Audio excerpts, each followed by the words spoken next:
This meeting is being recorded. Provisions of Act 78, that no designated physical meeting location is available.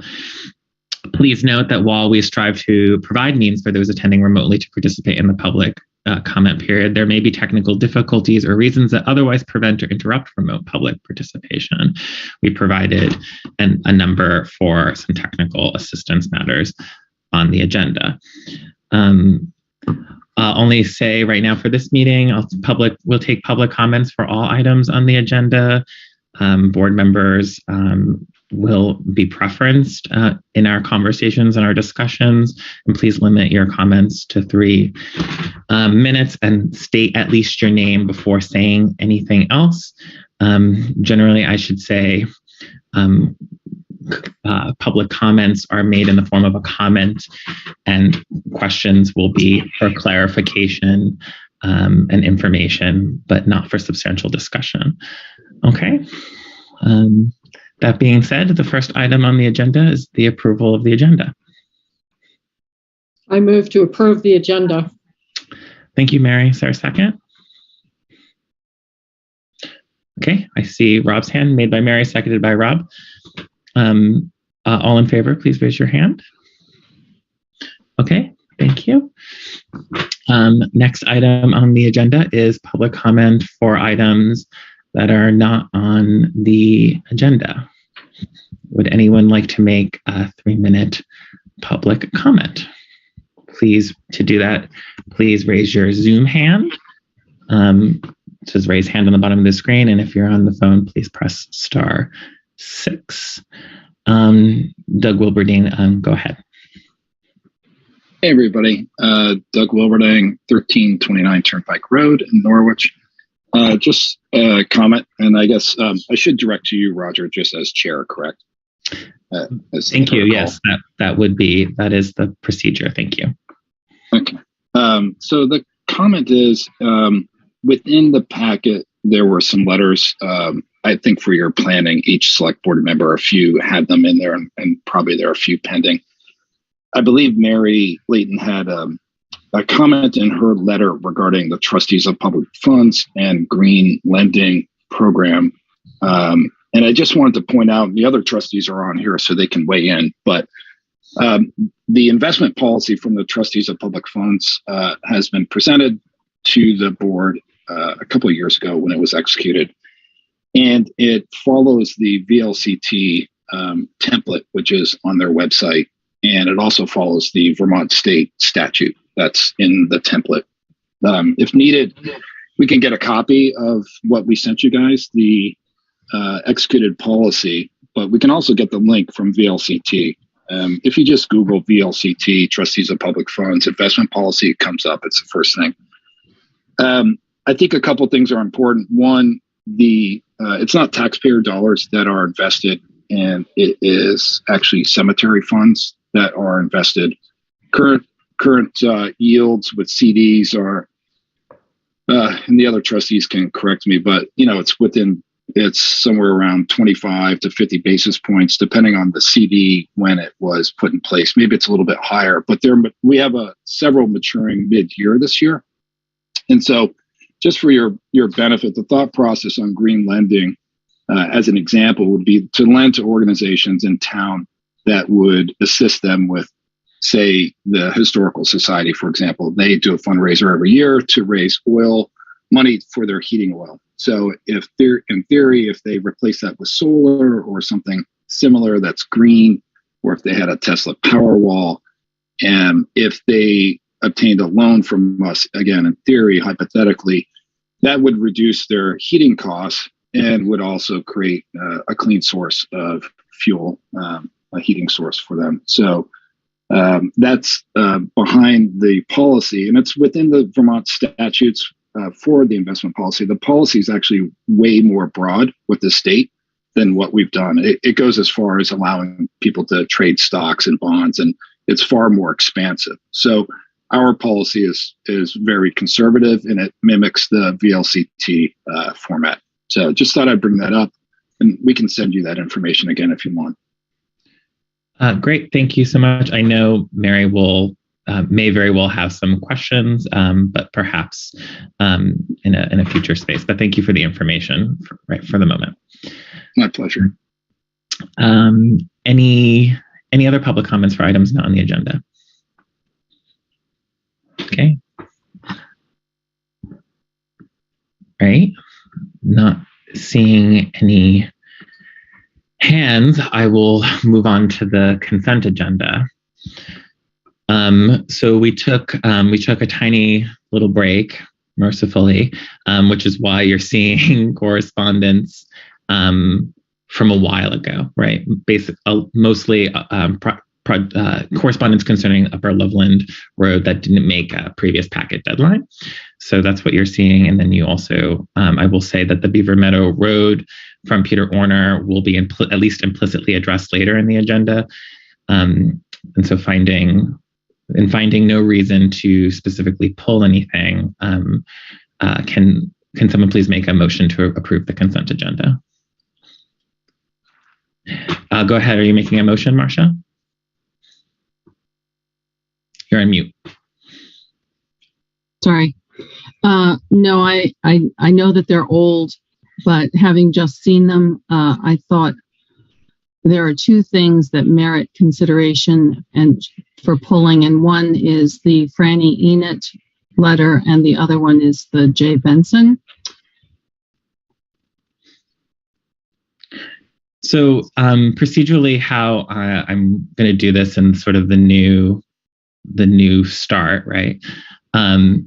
Is we can pull them, and you're welcome to make a brief comment, but I don't want to use correspondence as a way to lengthen our agendas in the future. So if you would like to make a motion pulling those for a brief comment, I would support that. Yes, that's what I said. Great.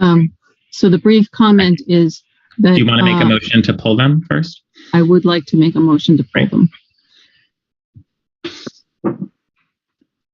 Is there a second? And to be clear, what are you pulling? You're pulling the Franny Enid and the J. Benson correspondence from the packet? Yes. Yes. Discussion. Okay. Is there a second for that motion? I'll second it just so that we can discuss. Okay. Thank you, Claudette. Okay. Any discussion? Or we should vote. Yes. All in favor of pulling these materials from the consent agenda, please raise your hand. Okay. Thank you. Go ahead. What is the discussion, Marcia? Thank you. As to the Franny Enid one, I think that our rules, whatever you want to call them, about civility and respect are important. And I think we should ask that this be resubmitted without the negative term NIMBY in it, or NIMBYism, because everyone, including this letter, is valid. And we need to make sure that people are being respectful of different opinions in town. And as to the J. Benson letter, the change in size of the project to which he refers, I think, is relevant to the town and the decision that was made previously. If it's true that this was changed after the town made a decision, this would be a material change, which perhaps the PUC would flag or a court would decide in the future. But in advance of that, I would recommend the town revisit the site based on a difference in the size of the project, if that is what happened. Okay, thank you for your comments on the correspondence. Any further comments on this correspondence? Okay, I'll call the question on accepting and receiving this correspondence then. All in favor, please raise your hand. Okay, thank you. Wait. Sorry, Roger. Yes. One I was asking not to accept until it was changed, so I didn't want to lump them together. Could we separate it? Can you clarify that, please, until what was changed? So Marcia, there's no basis to request. When we make a motion, we are we are receiving the correspondence. We are receiving it. We are telling our people that we have read, received, and appreciate it, right? And that when we pull it for anything further, you're taking the privilege to make a comment for the public record. But that is the purpose of that. There's no basis to, I would say, to expect a revision to someone's public correspondence to the board. Right? Can we at least ask that people in future be respectful of other citizens when they put in correspondence? I think we need to foster a culture of respect and polite dialogue. And I appreciate that you have made that comment for the public record. Thank you then. Okay. Miranda, you have your hand up. Were you seeking clarification on what we were doing?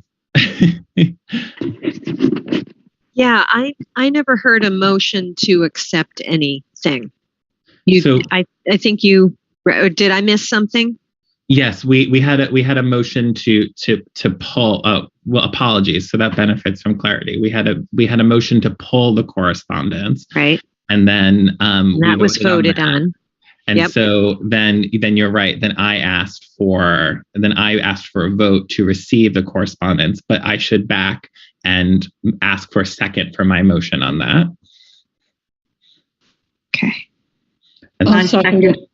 Okay, so thank you for everyone's help. So Mary seconded that, and now, and I made the motion, and now we can re-vote for the record if we would like to, which we should.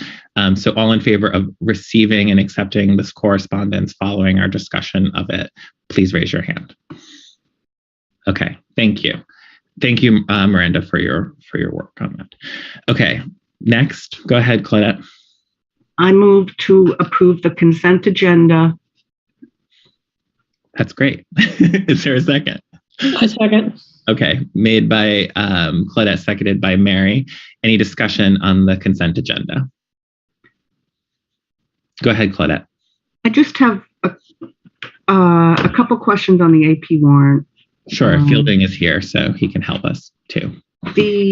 On page 3 of the warrant that we're approving tonight, there was a $1,500 fee for somebody called Tustin for help, and there was no further explanation. Okay, so Rod, go ahead. Hi, that is the last name of the DPW consultant that's been working with us with DPW. Okay, thank you. And then I think that was it. Oh, great. Cheryl, do you have a comment? Yes, Cheryl Lindbergh. Quick question. In the past, the AP warrants have identified the expense accounts to which items are being expensed, and it was helpful for people in reading what is being expensed and to where. And I know it changed, and I know that there's been possibly a reason to change that, but I wondered and wanted to express my appreciation for having it with the expense accounts before the board approves the warrant. Okay, thank you for your comment, Cheryl. Any other public comments on this, or can we vote on receiving the consent agenda? Go ahead, Marcia. I know that Rod was saying he bought some new desks, and I was wondering those aren't appearing, and I was just wondering if they were on the warrant. I haven't seen them. They were on an earlier warrant. They were for finance. Okay. Yeah, to clarify, they're on an early warrant, they were for finance. Those would also appear as a business card expense, Marcia. They wouldn't go directly to Uplift, which is the company we purchased them from. Okay, thank you. Okay, great. So can I get can I call the question on the consent agenda? Great. All in favor, please raise your hand. Okay, thank you. Unanimous. All right. Next item on the agenda is the town manager report, the update on some significant happenings, and an opportunity for some questions. Rod, do you just want to, we have 10 minutes on this. Do you want to walk us in like maybe 5 minutes or so, walk us through some of the... Sure. I want to try and be as quick as possible, but also draw your attention to a potential motion associated with actually DPW Director Chris Kaufman's department head report. So I'm not sure how many of you had a chance to read the packet, but in Chris Kaufman's monthly report, he illustrated the condition of lockers, clothing lockers for DPW staff, suggesting that they needed to be replaced, and provided an outline of a bid process that he went through to establish a competitive price for their replacement. And so I have a motion here that I'd like to identify as part of the process. I recognize that it's probably not the ideal situation, but I feel that with a little bit of background that we can get through that. So very quickly, as you might imagine, just like everybody else, Fielding and I are spending a lot of time plotting the impact of inflation on our operations. It's reasonable to say at this point that it's dramatically impacted the remainder of the FY22 budget, and it will dramatically impact the performance of the FY23 budget. Although we made significant provisions for inflation for FY23, in particular to do with fuel and anything that involves transportation, we were dramatically off. We don't know when or if the situation will return to a more normal setting, but we have experienced an increase of more than 50 cents a gallon for diesel and fuel within the space of a week. So we typically get deliveries about once a week for diesel at this point in the year. And we've had back-to-back deliveries, like the 2 days in a row, and the price increase is over 50 cents a gallon.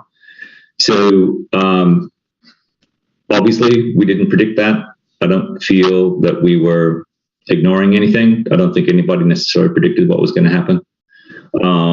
Mostly it's, due to global conflict that we've all been reading about. However, as a business, as an operation, we're heavily dependent on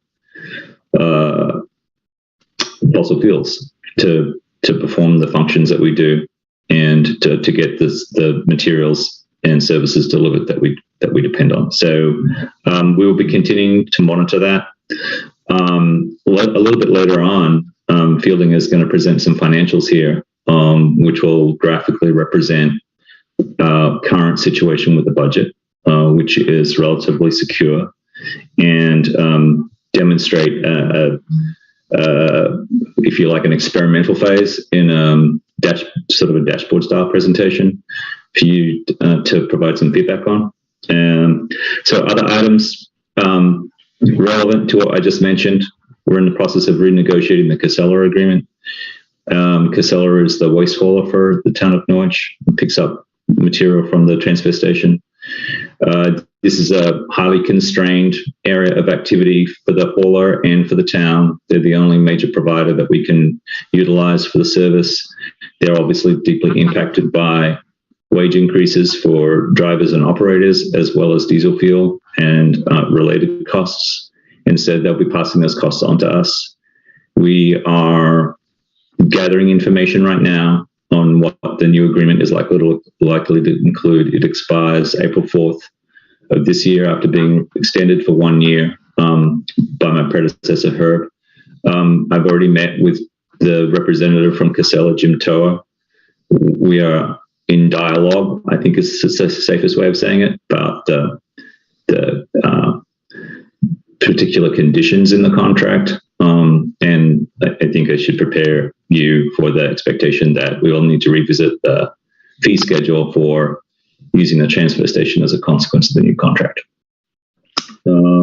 Is there any, Rob, sorry to interrupt, is there any good? Is there any possible good outcomes as a result of the Casella conversations? The Solid Waste Committee has reviewed the existing agreement and had discussions with people with a great deal of expertise and historical knowledge, including Neil Fulton. There are some suggestions of cost cutting that come with some questions that need to be thought through in terms of the operation of the transfer station and how effective that's going to be. And there's an offer on the table from Casella to try and realize some cost savings around the food waste hauling aspect of the operation. But the question there is whether the people using the transfer station, the residents, would find that appropriate. So it would mean moving from small kind of human-sized totes to receive the food waste to a dumpster. And then the issue with the dumpster is A, getting the food in without getting it on you, B, getting it out when it's frozen and not landing on you and killing you, and then C, not having it as a bait for bear, which, given the setting for the transfer station, is a significant concern. And they're yet to find a satisfactory dumpster that cannot be flipped over by a bear. So for all these reasons, there's some reluctance to take this step, but there could be considerable cost savings associated with it. Okay. And so we're going through the bear designs, we're going through the leak issues, the odor issues, the rodent issues, and the human access to the dumpster issues before we make a decision. Okay, thanks. I think, yeah, the complexity is interesting. So that's our fun trivia for the town manager's report. You can move on. Sorry. that was discussed over lunch yesterday. So the IT process. I have received an updated list of existing computers and users for the town, and we have a budget that was set up for the replacement of the machines that we have. 13 or 14 of the 18 machines that we have, computers that we have. We will be placing an order with CCI very soon. The expectation is that they will prepare all 13 replacement computers at once, and then work through a phase of doing 4 or 5 in batches of 4 or 5, deploying them to the site and ensuring that they're functional. The one issue to identify is that because it's been more than 10 years since we replaced the computers, they come with 10-year-old monitors, and the change in technology of the monitors, including the cabling, has changed. So there may be some additional unexpected cost impacts associated with either adapting the old monitors to a new computer, which would be suboptimal, or replacing the monitors, which would be the preferable. So I would expect in the next month that part of the project will be complete. They've also offered to update the fiber connections to the town in terms of pricing and capacity, and include EC Fiber as one of the potential vendors, so we can do a comparison and rectify some longer standing issues to do with security connections with the police department and the fire department and so forth. But DPW staffing, as you probably have noticed, there's been some discussion of these matters in various places. So there's a table attached to the back of my report that indicates the current staffing levels, and shows that currently we have an equipment operator position open. We have a building and grounds technician position open, and we have the half-time office assistant position open. Each of the open positions are currently being advertised, and we're dealing with applicants as they become available. The primary source of applicants at this point is online, coming from Indeed, our advertisements on Indeed. We're not pulling anything necessarily from press or other sources. So that leaves the question of the replacement of the rusty lockers for the DPW staff. And so if you can see the report from the DPW director demonstrating that the old lockers are too small and too rusty and no longer suitable. They are extraordinarily expensive, it seems to me, but I'm wondering if there's a possibility that somebody could move a motion and we can either discuss that now or move it to a different moment in the meeting. So Rod, before we do anything else, your mic is like loud and the papers are shuffling, and so like sorry. At least two of us were grimacing, not because we were grimacing at the content, but because of the mic. So, is that better? No. No. What about now? I think it's better, maybe. All right, just so you know. Okay. So I think because it was in the report and it was outlined, I think it could be appropriate to accept a motion for that. Do you have a suggested motion that you would like to propose before the board? Sure. A motion to approve the purchase of new lockers for the DPW crew from schoollockers.com in the amount of $5,343.44. Okay. So moved. Mary would like to make that motion. Okay, is there a second on that? Okay, Claudette seconded. Let's discuss the lockers. Go ahead, Claudette. When I saw the pictures, it was like, oh my God. Yeah. Definitely need to be replaced. They were disgusting. Yes, the power of images. Okay. Any other further discussion? Go ahead, Marcia. Yeah. So just to be clear, we now have 6 people who need lockers, and we're intending to have 8 people who need lockers. Yes, that's true. And are the 6 people that we have, are they new people? Are they older existing people? A mix of people? The easiest way to answer the question is to refer you to the table that I just referenced. So, relatively speaking, they are all relatively new employees to the town. But there are 6 existing staff members, and we expect at least 2 more in the near future. So, if we're buying just 6 lockers, is that going to be enough? And you're recommending the most expensive ones. Is there a reason for that? No, I believe we're actually recommending the cheapest. I thought you said 5. Oh, there it is, 5,000. I was looking at the individual Salisbury ones for 6 lockers. Okay. So the question is, would that be enough? Yes, because the DPW director and the office assistant are not likely to need lockers. So we have 6 operational staff that work odd hours and up to 16 hours at a time and get dirty when they do it. And so for them, coming in with wet boots and wet clothes, they need someone to hang their clothes and place their boots. But the office assistant and the manager are not expected necessarily to do that on a regular basis. So we're at time for this agenda item. So unless there's further discussion, I would like to call the question on this motion. Okay. I don't see Rob's face, but he'll pop up, I hope. There he is. All in favor of approving the purchase of these lockers, please raise your hand. Okay. Thank you for including that in the report, and thank you for the images. Go ahead, Marcia. Any questions for the town manager? Yes, I just wanted to know, because especially with the increased costs of transportation, etc., have we already purchased the material that we're going to need for repair of roads in mud season?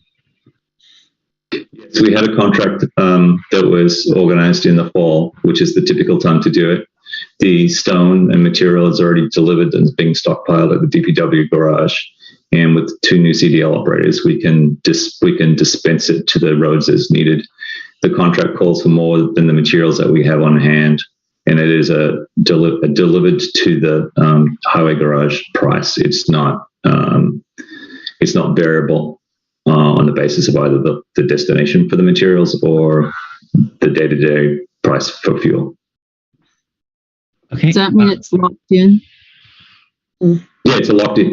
It's a locked in price as delivered. Yeah. Okay.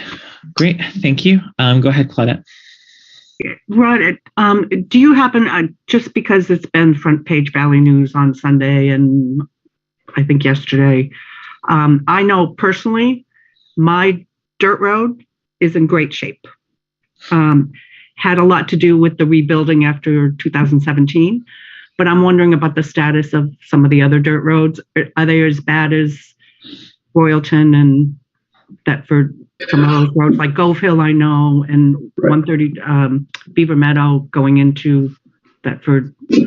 Right. I did a fairly extensive drive of the roads on Saturday morning when there were some calls made about the conditions on Turnpike, and I also drove Chapel Hill into Sharon and back again, and did the crossover between Norwich and surrounding towns. I obviously didn't have any problems getting around. We did some minor grading on Saturday. We've been doing minor grading and some adding of material as needed to roads when we get either notice from the police department or from a resident. We don't have any roads closed currently. I understand that historically the upper section of Turnpike Road, the dirt section of Turnpike, is commonly closed to all but local to residents. That hasn't occurred yet. I think that you're right. The 2017 storm repairs have put us in a really good situation relative to before and maybe to other towns. So we've not experienced necessarily the grim outcomes that other towns are grappling with. And I hope that for our sake that it stays that way. But I'm not sure how it's really going to play out. So, okay, quick follow-up, Claudette, go ahead. Well, quick follow-up and then just a couple more questions. Okay, it's our time. So for people coming into town or going up Turnpike Road, they can always do the upper Turnpike Needham bypass of that really bad section by Linda Cook's aunt's house. And right, maybe less than a quarter of a mile once you hit the gravel pot. For some reason, there's a section there that is historically absolutely notorious. Right, it's just really soft. Yeah, I don't know what it is. You can always bypass that one. Yeah. So my other question is, sorry, I know we back in February when you had posted for a finance assistant. Have we hired a finance assistant, or are we still with Robert House? Yeah. We actually let me have Fielding answer that question because it's really good news. So there you go. I am very happy to report that Lacey Milliken, our current temporary finance assistant, has signed her offer letter and will be officially an employee of the town of Norwich as of 4/4. So for the first time in 4 years, the finance office will be fully staffed.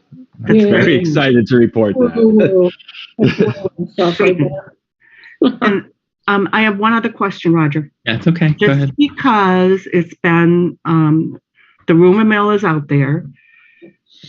The transfer station employee, the rumor that the transfer station employees are not getting a raise. Now, I went back and looked at the budget.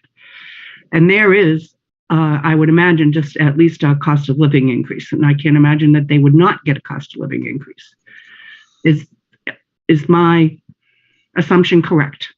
Yes. So the two staff that had anniversary dates between early January and last week have had their annual reviews and have had the recommendation that they receive their annual step increase consistent with the personnel policies, and they will subsequently receive a COLA increase on July 1, again consistent with the town's personnel policies. So, and there's one other employee whose his anniversary, I believe, is later in the year, closer to the midpoint of the year, closer to June or July, and the expectation is that will happen there too.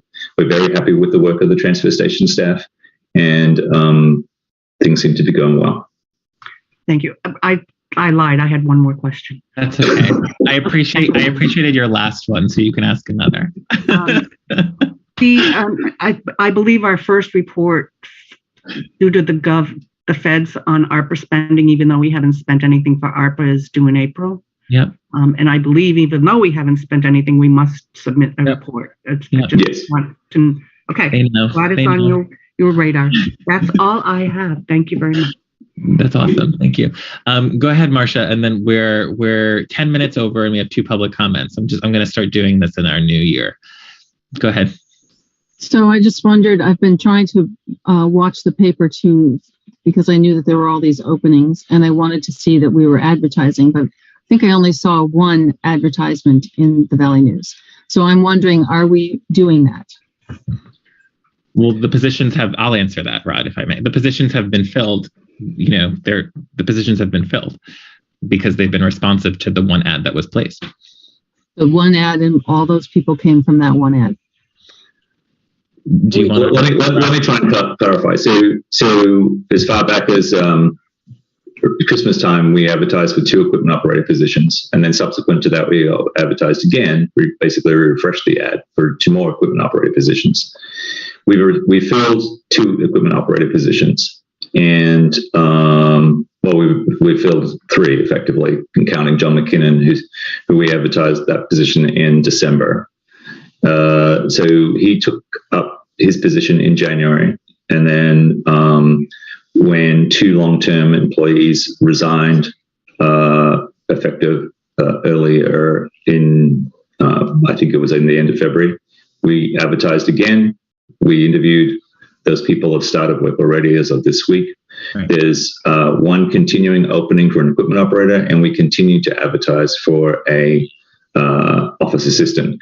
The initial ads always include the Valley News, but because of the expense of continuing to advertise in the Valley News, we then shift to maintaining our advertisements on Indeed.com and other virtual sites, which are cheaper, and we do better from those sites than we do from the printed newspaper in the first place. So we balance that off. Right. Thank you for the greater history. All right. Are we good? Mm-hmm. That's great. Thank you, Rob. All right. So I'll take 2 public comments. Just a reminder that public comments are comments. And so please try to phrase them as such. Cheryl Lindbergh, you are first. Thank you, Roger. Cheryl Lindbergh, and I am making this comment as a lister. I would like to request of the town manager that departmental financial reports are provided monthly so we can see the breakdown of our departmental information. And I need to step off the meeting, so I couldn't hold off until this next conversation coming up. But I did want to make that request to receive some monthly financial detail reports for like the lister's office. Okay, great. Thank you. The presentation from Fielding should address those issues for you. Yeah. Rod, we're commenting only. Go ahead. Thank you, Cheryl. Pam Smith, you are next. Thank you, Roger. Pam Smith, 1445 New Boston Road. Back on the topic of the condition of the dirt roads, I bottomed out on our road today. Granted, I was driving the Honda CR-V, not our SUV, but I bottomed out and it was pretty scary. So I have put in a request to Chris to put some attention to our road, but we also took our SUV and went up Turnpike this evening to run an errand, and it's pretty bad. So hopefully the DPW crew will start putting that material out on the roads pretty soon. Okay. Thank you, Pam. Thank you. Okay. We'll move on to the next item on the agenda seamlessly into financials. Rod, should I turn to Fielding? Okay, so I'm going to turn directly to Fielding. Obviously, Rod queued you up a little bit, Fielding, with the discussion of the inflation, and there were some of that details in his report. So what do you have for us? Thanks, Roger, and thanks, Rod, for teeing me up. I hope you all had a chance to look at the monthly financials that were presented in the packet. That does represent 2/3 of our fiscal year. And when you take into account guaranteed future expenditures. The second half of the monetary articles would be the largest portion of which we're sitting right at about 68% performance to budget, which means we've spent 68% of our budget, which is just over 2/3. That's where I would expect us to be coming out of the winter season. Winter season is our largest payroll load. It's also one of our largest expense loads, primarily due to the demands placed on DPW. With overtime for plowing, salt, chemicals, sand, all of those expenses hit hard in the winter months. So I do feel that we are right on pace in terms of where you would see yourself in a normal year in terms of expenditures. That being said, I did want to touch base on the inflation situation that we, as I'm sure everyone on this call has experienced in some way, shape, or form. Definitely in recent history, but has seen that ramp up over the last year. The CPI index, as of March 3rd, had us at 7.9% for year on year. As we know, notably gas prices since March 3rd have rapidly increased due to several situations going on in foreign policy primarily. So I would expect next month's number to be closer to 10. If I was to place a bet, that's where I would expect it to be, in the upper 8-9% range, that kind of thing. And so what does that mean for us? I think the big thing to point out is that for the remainder of the year, we are going to really see this inflationary pressure, in everything that we buy, primarily fuel. That's probably been the biggest overall percentage increase, but you're going to see that in all the way down to shipping stuff for office supplies to Tracy Hall, and everything in between. So it's something we're actively trying to manage. I have reached out to all of our department heads to submit a list of their major expenditures that they foresee still to come for the year. And we're starting a process of ensuring that our critical needs are met. Where can I hesitate to say savings, because everything's going to be more expensive, but we're trying to use our remaining funds as effectively and as efficiently as possible. So we're working diligently and attentively on that matter. I would expect, to kind of plant the seed, or to throw water on the seed, I guess I should say at this point, this to continue into fiscal year 23. And we are working with our department heads to ensure that this isn't just a one-time exercise, that they are looking along in the medium term, I would say. So Fielding, if I can interrupt you, just because I think board members need to sort of maybe understand the polemic. At what point do you do more? What is some of the triggers to go beyond monitoring? Would you say when we start to see the reporting sort of exceed even predictable expenses? That's certainly one, more drastic action gets taken, the worse our performance gets. And with that, I'm going to use that somewhat as a segue into, and I can't share my screen. I don't know if you can turn that on real quick. I just did. For me. Okay, thanks.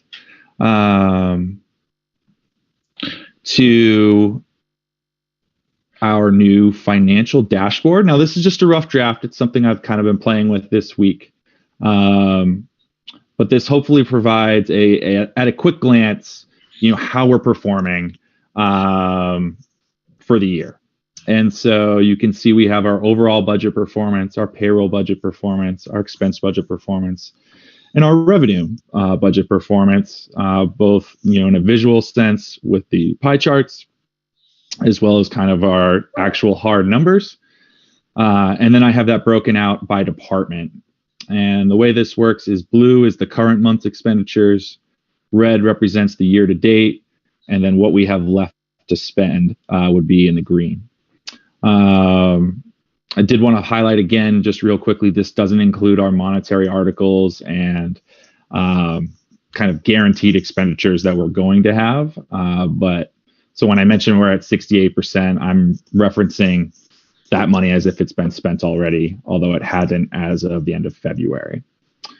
So I did want you guys to take a look at this. This will be, this is a work in progress, but I think it is a really nice visual tool for not only you as the board, but also our department heads, our staff, and the public to get a very quick but easy to read look at how the town is performing financially.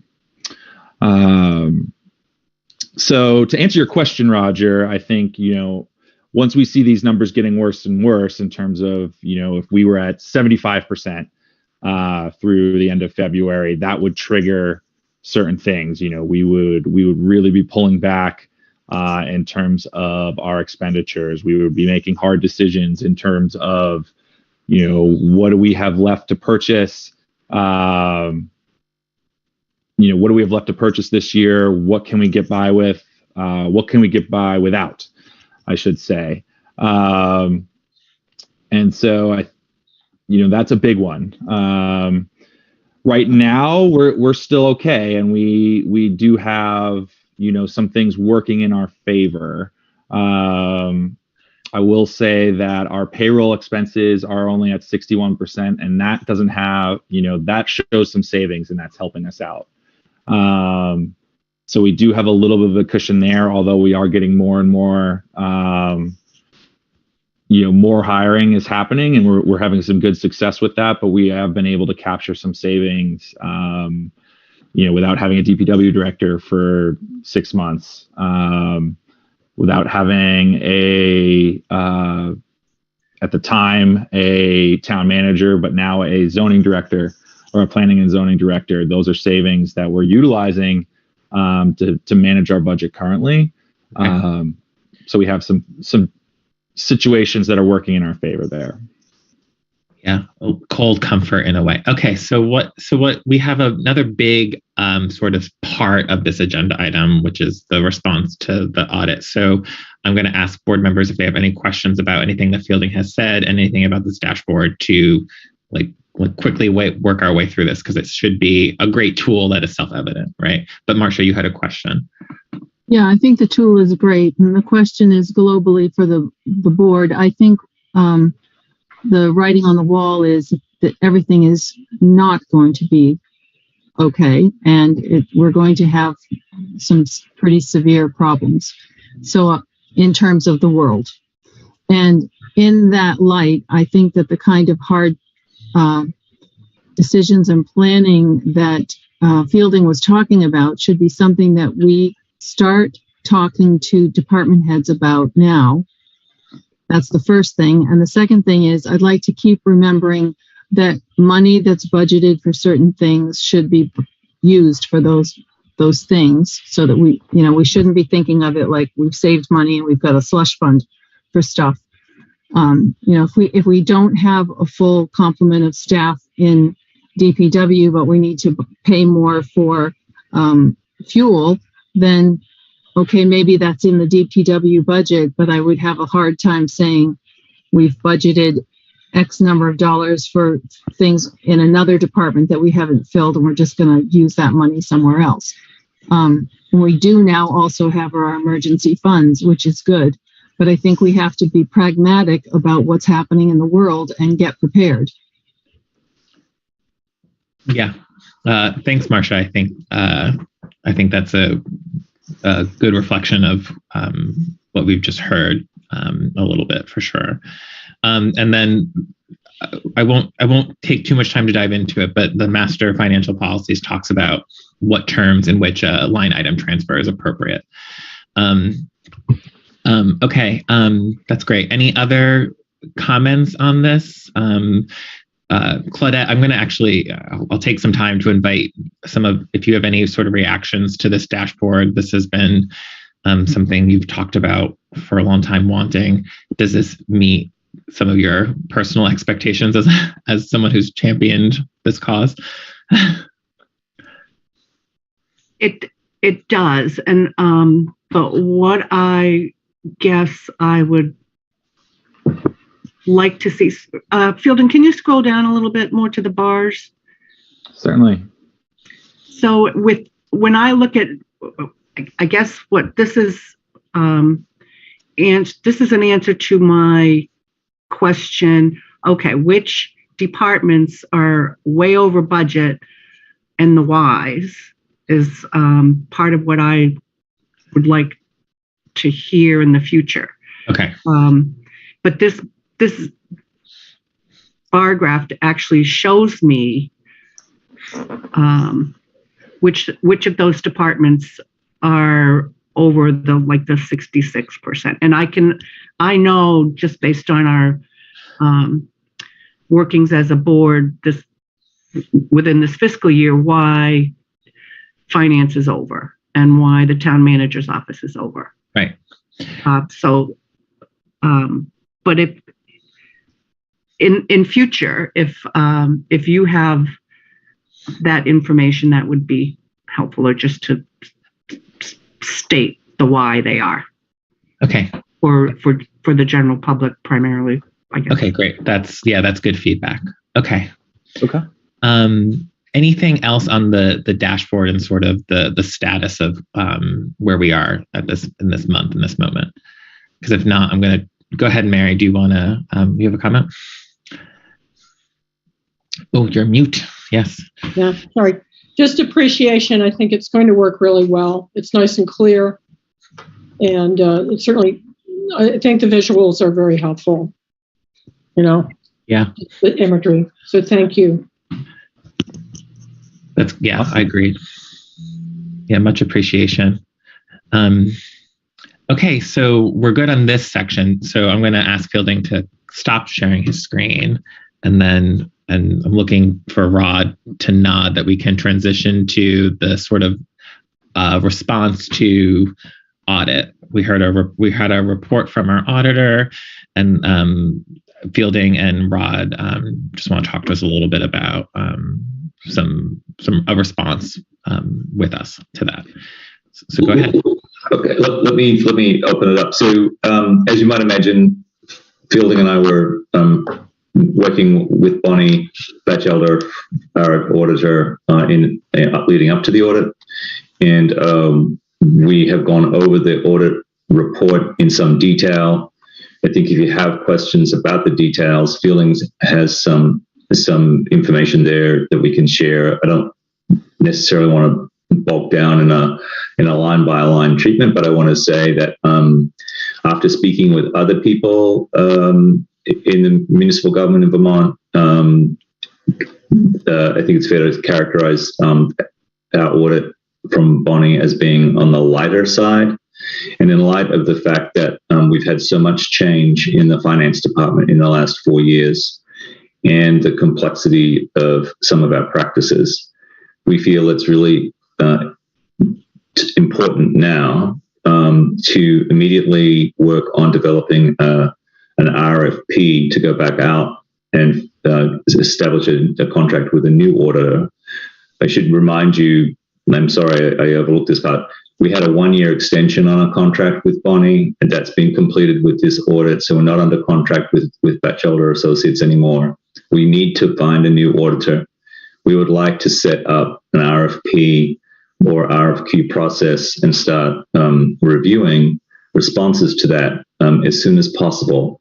And what we would be looking for is a firm that can offer a really stringent or rigorous read of our books and provide supportive advice to the board and to me and the finance director in the form of management advice as to how to structure the charter of accounts and how to improve the policies that we work with, as well as the mechanics, if you like, of operating in the NIMRIC environment and doing municipal finance. So in particular, what I'd like to propose is that this RFP is flexible enough to seek services from an appropriate firm that could provide consultant advice on elements of redrafting the existing master financial policy. And again, I'll hand it over to Fielding to go into a little more detail on this topic. I think that the key issues that I just want to outline here are that given that both of us are relatively new to the position, we've turned to the master financial policy repeatedly looking for guidance on how we should do things and when we should do things, and it's absent. And so what we would say in general is that the definition of the role of the town manager and the finance director vis-a-vis the treasurer and other issues to do with the way our system is organized, the policy is silent on those, and that leaves us in this difficult situation frequently where we're having to employ best practices as we know them or understand them, but actually not have the support of being able to cite a particular page and paragraph in the policy to explain to people we're following policy, here it is. So on that note, I want to hand it over to Fielding, and he'll give you a couple of examples of the shortcomings of the existing financial policy, just to demonstrate that I think what we're asking for here is your acknowledgement that it's the appropriate time to go out for with an RFP for a new auditor and extend that request so that it includes receiving professional advice on the matters of financial policy. So take it away, Fielding. Thanks, Rod. Yeah, I think the biggest thing, just to emphasize, right at the start, is an audit is required of us on an annual basis, and currently we are not under contract with any auditor as of right now. So it is something that I think, regardless of any form of opinion, is something we need to do no matter what. So just to highlight that, to extend, I think Rod did a very good job of presenting our concerns and our reasoning. To provide an example of our financial policies, I would like to point out kind of our tax collection and the lack thereof of any real policy that goes into any sort of detail in terms of, obviously we have dates that, taxes are required to be collected by. But in what I find to be a relatively unique facet of Norwich tax collection, we do have a substantial level of overpayments that occur. And a large part of that has been, which coming from Wyoming, is kind of just something I never thought I would encounter, but here we are. And so it leaves me in a position where we don't have any sort of policy to dictate exactly how that is done. And so in the past, prior to my start, it's been on kind of a case-by-case or a one-off basis where the individual taxpayer is called. They are then given an option of what they'd like to do with it. Would they like to pay it forward towards their next year's taxes? Would they like a refund? If the issue seems to have come from when they pay it forward or asked for it to be credited towards next year's balance, they then receive next year's bill, 4 or 5 months later, and then pay the full amount again and don't take their credit. And so we're left in the same situation where I'm, the finance person is calling and asking what they'd like to do with it. They'd like to pay it forward, and then we're left with this cycle. And what I discovered, it goes back in some cases 4 or 5 years, which creates this administrative load, one, but two, it creates this overpayment issue that we don't actually have a policy to dictate. My practice that I would recommend would be to just immediately issue a refund of that overpayment to the taxpayer once the second half collection has been completed. That would be my suggestion. However, we don't have that written in a policy, so it's there's little to guide, I guess, in terms of what exactly needs to happen or what the town has decided should happen in this situation. So that's just one example of our policies that I do think we should, in a general sense, we really need to put some time and effort into looking at them, analyzing them, and expanding upon them to include not only just these specific situations of tax collection and everything else that could go with that. What do we do for delinquencies? When do we trigger further action? There's just another example.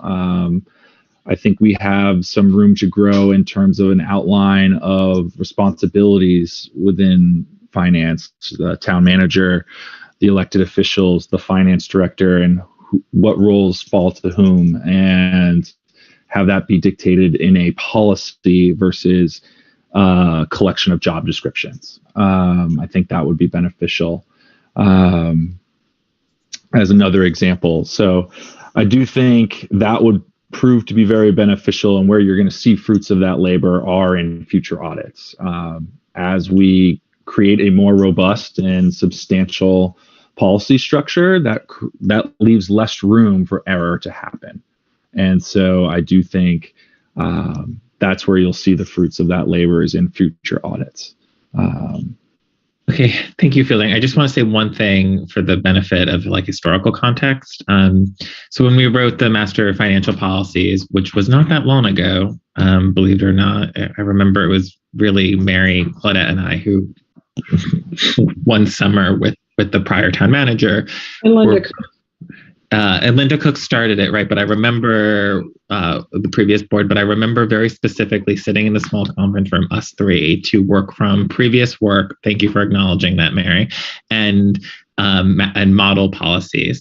And one of the big things that I think Claudette and I particularly shared is sort of this tension that I'm seeing between what was characterized by former administration as procedures and not necessarily needing to codify procedures. And that was the prerogative of whoever was in sort of these roles.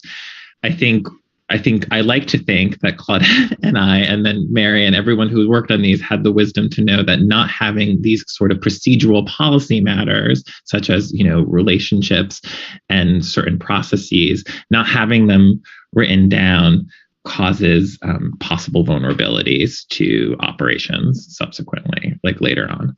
So I want to say that by way of, for Marcia and Rob, who might not necessarily have the context of some of the, the sort of the tensions that I think we wanted to, not the tensions, but things that we wanted sort of more procedural matters codified in policy, but we were advised not to proceed in that way. And I think what I'm hearing is that some of it should be. Claudette, do you want to have a follow-up? And then Marcia, I know you had your hand up. We weren't advised. He frankly said no. Okay. Yes. Okay. Let's be clear. All right. I'm trying to be diplomatic. All right. Yes. Mary. Oh, sorry. No, I had. Do you want to have a follow up to that point, and then I'll go to Marcia, or was that what your comment was? I'll go after Marcia. Okay. Thank you. Go ahead, Marcia.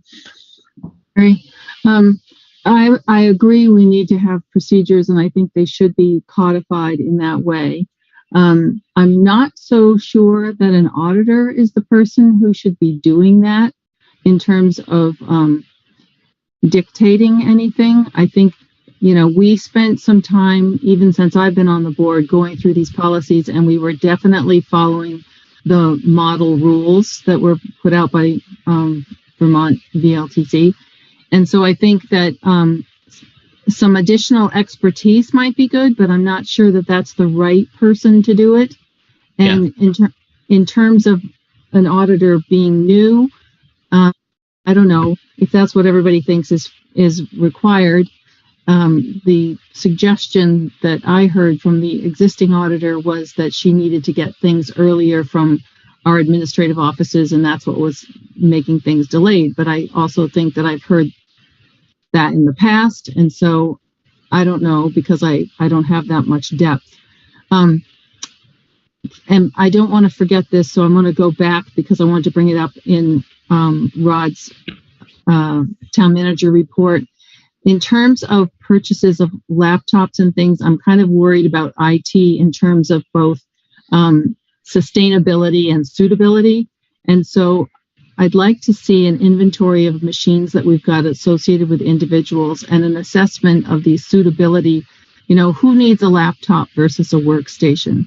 The world has kind of changed, and a replacement schedule to ensure that we have a staggered expense on that point. Because even those are going to be hard to get if things go really pear-shaped. So, Rod, can you sort of make note of that for possible future follow-up? Because I want to get back to so Rod's writing that down. Thank you, Marcia. I want to get back to your points, which I'll take after Mary asks her question, because I think they're good ones. So, Mary, do you have a question or comment? And then we'll come back to Marcia. Yeah, I have a comment and a question. So, Linda Cook and I had the initial stab at trying to get together the master financial policies. And before we started, there was no master financial policy. There were scattered policies, and they were from many different years. So our initial effort was just to make an umbrella. And we recognized that it would kind of be the type of thing where, you know, one subsequent select board member said, oh, we can bolt things on, you know, or we might have to go through and improve or coordinate. I also think we, as a framework, we used a VLCT template, which I think subsequently learned was a kind of a framework from a little town in Pennsylvania. And sometimes I think the VLCT guidance is a little bit kind of like general. So there might be a much better template. There might be one also that is more clear about Vermont statute and how the framework should work under statute. And also that I do agree with Marcia that maybe keeping the audit portion of what we're asking for distinct from this improvement that we have in the master financial policies might be wise. And that I would want the consulting on the master financial policies to be with a firm that knows about Vermont statute, because I think it's really important in this state for that to be clear. So, right. Yeah. So I think this, okay, Claudette, go ahead, because our professionals are raising their Zoom hands. They're ready to chat. Going back to one of the original questions, yes, I think we need to go out on with an RFP for a new auditor, without a doubt. We've had, what I have found over the last, I can't remember how long we've had Bonnie, but the first year was great. The second year was not. The third year was not. The fourth year was horrible. In terms of delivery of product. So it's time to move on. And I also heard that the auditors actually at some point in time get audited themselves by other firms. And I don't know if we can put a request in that this firm be audited by another auditor. I don't know. I don't even know where we would go with that. And for the answer to who's the best person to provide us with guidance on the model policies, I would defer to somebody that would. I don't know, but the state, the people that are recommended to provide municipal audits have to be well aware of Vermont statute.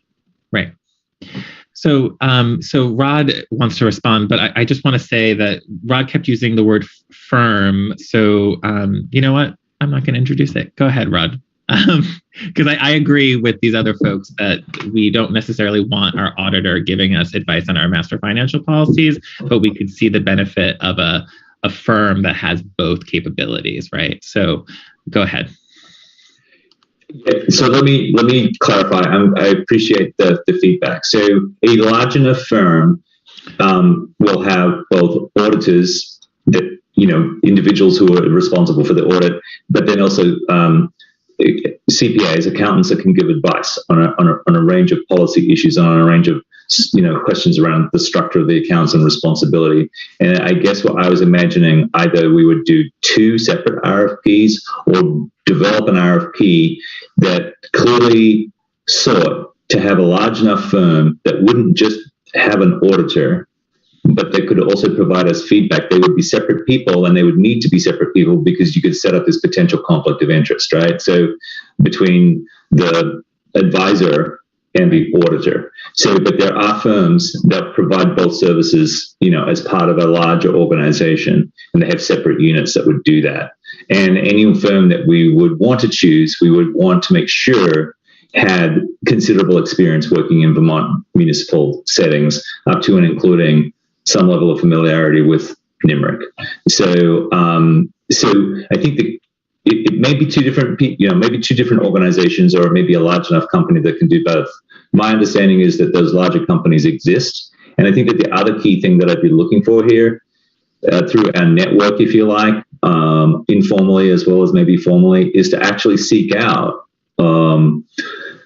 people who can recommend really good firms, not just for the auditor function, or not so much for the auditor function, but particularly for giving advice on how to structure the policy and how to structure our accounts and how to operate day to day, because they are 2 really distinctly different things, and we would want the delivery of that advice part to happen before we do the audit, acknowledging that we're not likely to make really big changes until the audit happens.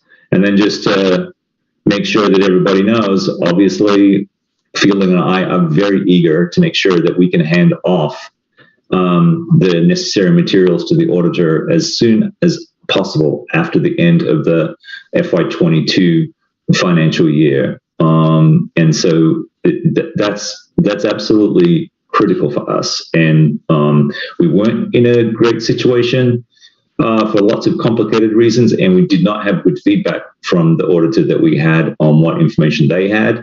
And there were long delays in our provision of information and their response. So I want to make it really clear that there was very little on our end that we could do except wait. And that was problematic for us in the extreme. Okay. So I just want to be really clear. The advice and the input is really important. Maybe we can bring this down to a question of, if you're okay with us developing a draft RFP, Fielding and I will start work on that, as soon as possible. I think there's some nods, but I just want to say that we're half hour over our agenda right now. So I want to get back to that specific question and get a sense of that. But Fielding, do you have anything to add, knowing that we're a half hour over? I think conversation has naturally kind of flowed since I raised my hand, and we've touched base on that the firm would definitely be separate in terms of the consultant for financial policies and the actual auditor. We've discussed kind of the shortcomings that we witnessed with the audit, notably on the delay side. And so I think Rod has summarized it nicely, so I'll leave it with that. So. Go ahead, Claudette. So for those, and I'm sure there will be critics out there that say, well, why do you need to get another consultant piece? Yeah. This is a $5 million budget.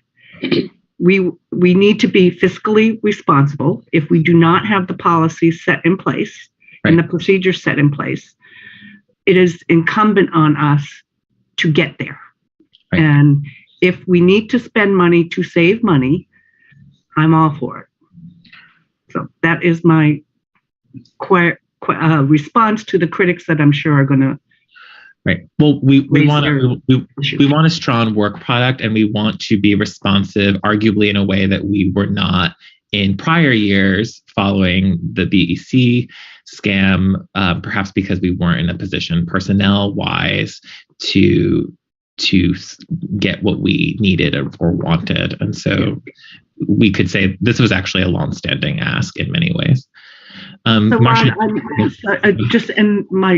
may I say one more thing? Please, yes, go ahead. Whether or not it's an RFP for the consulting services or an RFQ to look for both, or an RFP and an RFQ, either way, go for it, is my response. I want to talk about the possible financing of that after I take Marcia's question, or maybe actually, we'll come back to Rod a little bit on that. And go ahead, Marcia. I agree. I think that we need to make sure that this is right. I would like to see the RFP or the RFQ before it goes anywhere. Sure. Yeah. Rod, just because I don't want to necessarily set up a practice where we necessarily need to review every RFP or RFQ that we authorize, but I think in this instance, I think it would be helpful for the benefit of clarity if we could just get a sense of that through a potential draft form. And then when do you have a quick timeline on something like that and your anticipated financing, or do you not want to comment right now just yet? Just really quickly, I would expect something within a month to 6 weeks for consideration by the board, and then it could go out. And so because we wouldn't necessarily incur any expenses until the FY23 year on the auditor themselves, the timing is not that critical. The question of the consultant and when the consultant would start is a more tender kind of question, if you like, and that could be separated out. And again, I wouldn't expect them to be charging for services until the new financial year. And then we've got, we always have to do an audit. We would expect the audit that we would get to be much more expensive than the last year's audit. So I think that the board should prepare themselves mentally for a much more expensive audit on the order of, 40 or 50% more at least. And so there's that question. And then the question of the consulting fees, if there are some, if that's the route that we go, then that could be attended to by the study fund that we've established through the last town meeting, or, we can look at that. Okay, that's great. And we have some questions, and just for the benefit of timeline, we would want a report from that new auditor, a preliminary report, probably in October 26th, let's say, our second meeting in October. We know that we close out the fiscal year in the second meeting in August, right? So, and then we know that this RFP is gonna come before us in about 4 to 6 weeks. So the timeline, things are gonna move very quickly, potentially, from this work. Marcia, and then Mary, and then we should move on if that's okay. Go ahead. I was just going to say, it would seem to me that the consulting work would be time limited. It's not somebody that's going to go and hold our hand for a long time. So that should be doable. Right. Particularly given the dates that I just spouted out like a crazy person. Go ahead, Mary. I'm also interested to know if there is a template out there, or at least a partial framework from some other community that a consultant would know about. So it's not a thing of reinventing the wheel or customizing Norwich to the extent that consultant would be running on and on and on to get it done. So. Right. We don't want that from recent history. We want a very focused. I want it from any history. That's ding, ding, ding. Yeah, I hear you. Yeah, that's great. Thank you, Mary. I appreciate that. Sorry. Great. Okay. Are we good? Are we good on this agenda item, Rod? Yeah. Okay. Well, I think it's wonderful that it was brought up. Yeah, I really appreciate this conversation. Thank you for everyone's intelligence on this. All right. So why don't we renew some liquor licenses? We seek to be ourselves or seek to be someone different for a little bit. Do you want to begin that motion, Claudette? Go ahead. I move to recess the select board meeting. I second. Okay. All in favor, please raise your hand. Okay, thank you. Unanimous. I move to convene as the Norwich Liquor Commission.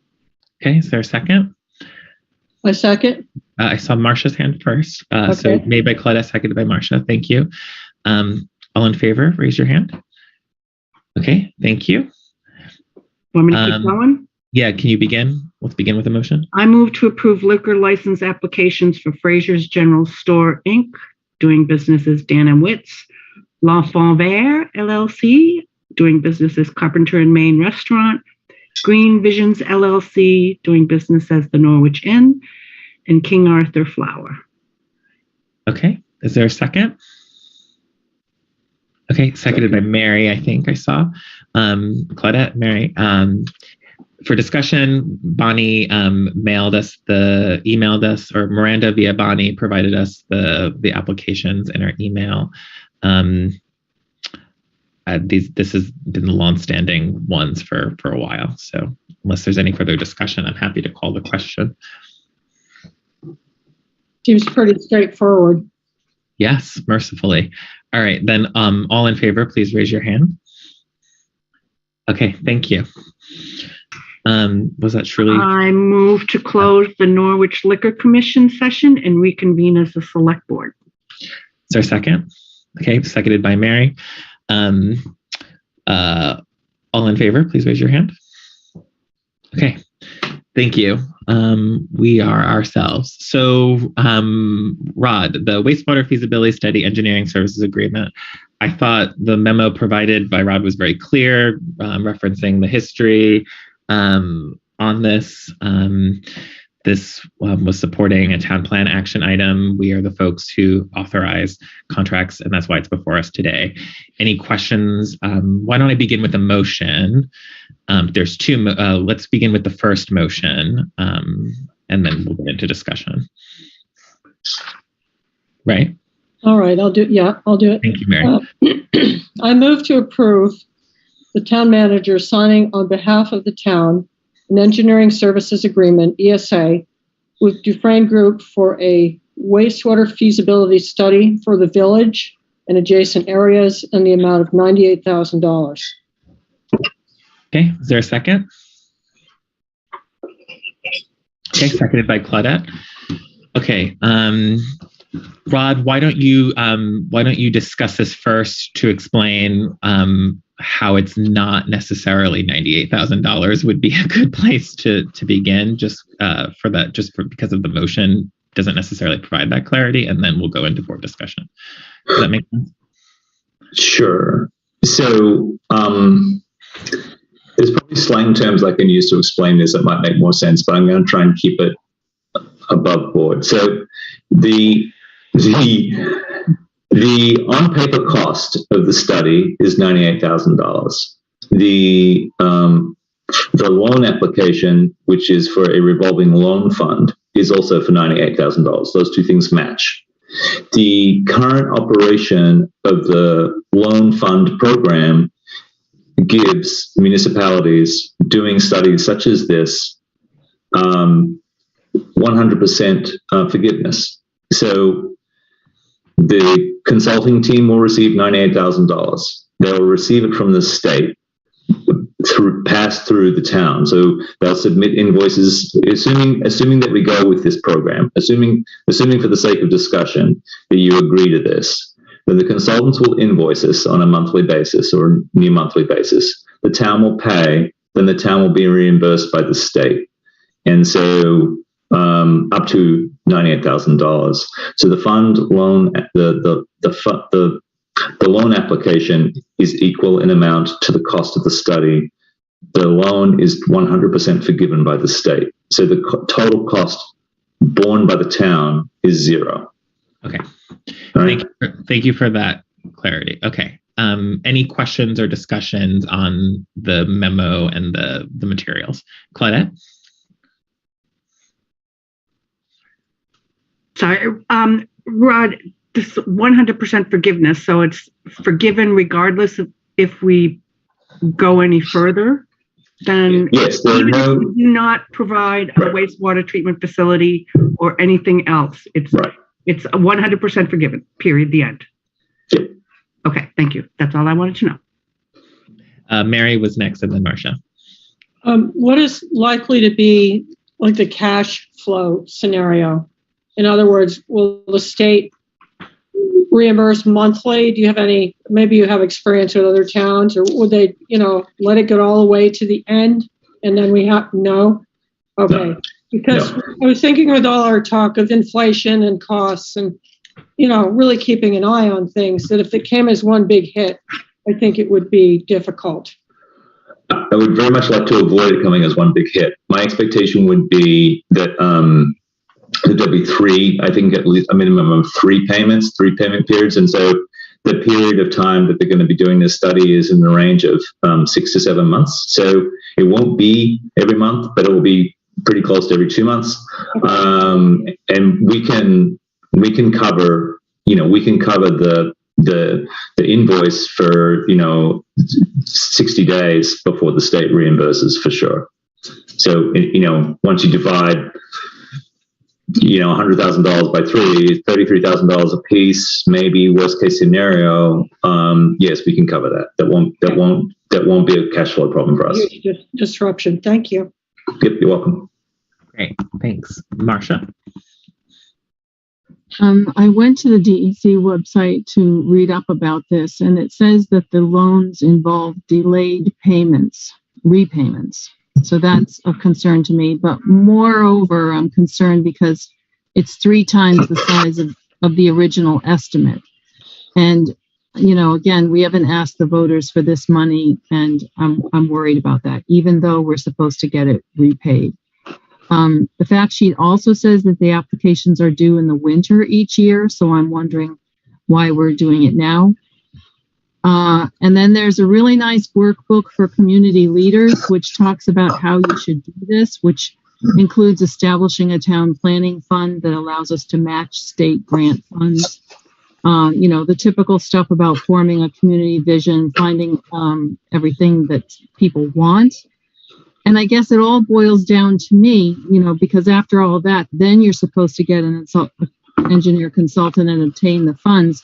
So I'm worried about whether or not we're skipping that community involvement. And I'm not entirely sure how we take an engineer and say, we want to look into this, but we don't have any decisions yet, which the state says we should do, about the size and scope of what the village needs. So, are we looking for an X size, or are we looking for the economy size? I don't know. And the bottom line for me is the loan application in the packet is incomplete, and the board shouldn't be voting to sign something that's blank. For example, questions on pending litigation in excess of $10,000. When all that groundwork has been done and we have the answers to these other questions, then maybe we could consider it. But I think this is premature. So, Rod, on a very, very high level, for the sake of having the public having an answer to the board, Marcia's questions, can you please recharacterize why this study was recommended to us from the Planning Commission, and then briefly characterize what a pre-engineering wastewater study is for us? Right. So yes, the Planning Commission recommended to the Select Board that the town should pursue such a study, and they did that on the basis of work that they did as part of the town plan. The town plan contains policies that actually ask for a study to be undertaken. So the question of whether the community has discussed it or not can be answered in the affirmative. The Select Board previously approved pursuing this up to and including issuing an RFQ, which we undertook in good faith and have retained, and have arrived at a decision where we have entered into contract negotiations with a particular vendor. This draft contract that's contained in the packet is something that's also been reviewed by the very unit that would make the funding available to undertake the study, and the agreement has been approved pre-approved, so that if the town tonight decides to pursue going into a contract with the Frame Group, then this contract passes the test from DEC, the funding entity. Lastly, the question of the information that Marsha's been reading, I believe that there's more than one source of information on the web from DEC, including the handbook, and that the terms in the deal offered here reference the annual plan, the so-called intended use plan, where you see a link from in my memo, and the details of that plan, which are accepted in the packet, made clear that for a feasibility study and pre-engineering study, which is the way I would characterize this study, there is 100% forgiveness for municipalities up to a certain limit, and this study is well within that limit. And then lastly, there are many questions that are in the fund application form that are not answered because that information is not necessarily needed to be in the public domain. And so it would be a question of you entrusting the completion of the form, now that you know the scope of those questions, to me and the finance director to answer those questions in detail. But there would be, I think, and it's an argument that I am making here, that the answering of all those questions and making it a public document would prejudice the town's position in legal proceedings and any other negotiations subsequent to this. And it would be equivalent to, an individual being asked to show their, loan application form for a mortgage. It's not something that's generally in the public domain. So I think that the questions about the community study and so forth, this we've arrived at the point where the study is the next step in the process. Okay, that's great. So I just want to, I'll take your last comment, Marcia, because we do have a motion on the table. Go ahead. Yeah.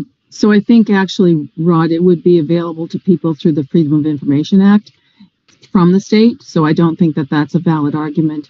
Do you know what size of development is intended? Because what are we telling these folks we want? And I'm wondering, in the application, you said that it was also for the Marion Cross School. So I'm just wondering if that's duplication of effort, because I know that the school district, which is a separate municipality, is doing their own work. And so how does this blur in terms of asking for wastewater study money for the town for a size I don't know anybody has told us what size, and for a municipality school that's also doing their own thing? So again, these questions have been asked and answered in a previous process, but for the benefit of the public having an answer to your question, Marcia, Rod, can you please characterize in a pre-engineering study how Marion Cross, as a stakeholder of in the village district, how their prior work may or may not interact with this work? Can you answer that question? I believe that. Yeah. So to be clear, no individual project is being proposed. No individual project is being investigated. It's a feasibility study. The first and most important thing here is to actually establish what current conditions with regard to wastewater are in the village and adjacent areas, and then explore options further and identify what, if any, responses may be warranted on the basis of the information that's derived from fieldwork, extensive fieldwork. The question of the Marion Cross School is well established that the Marion Cross School has had a long-standing issue with wastewater. The engineers were aware of Marion Cross's circumstances and Marion Cross's, the school district's, previous efforts at resolving the issue. And the Marion Cross School Board has made it clear that they regard themselves as key stakeholders in the process. So they'll be engaged with directly and be part of the study as any other stakeholder would. And the study will proceed to come up with recommendations or arrive at a set of suggested strategies that could address that. That's the separate municipal nature of the school board doesn't really bear down on this. They're aware of the study. We're aware of them. We expect them to participate meaningfully in the process, and I think they're looking forward to it. Okay. Any other points? Go ahead, Claudette. Yeah, I just want to comment that the school board is looking forward to the result of this feasibility study. It's in the public record on the school board side. Yeah. Okay. So without further discussion, I'll call the question if that's okay, because I believe we have a motion on the table. Miranda hasn't gestured. Okay, we still have one. All right. So all in favor, please raise your hand. Okay, I'm going to roll call. Claudette, how do you vote? Yes. Mary, how do you vote? I vote yes. Marcia, how do you vote? Vote no. Rob, how do you vote? Yes. Okay, and I'm a yes. All right. Is that good on that agenda item? No, I think there's part two. There is a part two. That's what I thought. Go ahead. I move to approve the town manager signing on behalf of the town a Vermont Water and Wastewater Revolving Loan Fund funding application to cover the cost of the wastewater feasibility study for the village and adjacent areas in the amount of $98,000. Okay, is there a second? Second. Okay, made by Mary, seconded by Rob. I think we discussed this as part of the prior motion, so I'm going to call the question if that's okay. Mm-hmm. All in favor, please raise your hand. Okay, sorry. Roll call. Claudette, how do you vote? Yes. Mary? Yes. Marcia? Marcia, I didn't hear. Sorry. No. Okay. Rob? Yes. Okay, and I'm yes. All right. Now I think we're done. There was two parts. Yep. Yes, we are. Thank you very much. That's thank you. We have our break now, right? We should take. Yep. Let's take 5 minutes because we're over. So, well, how about So 8:12. See you then. Sounds good. The recording has stopped.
Okay, waiting for some faces to come back.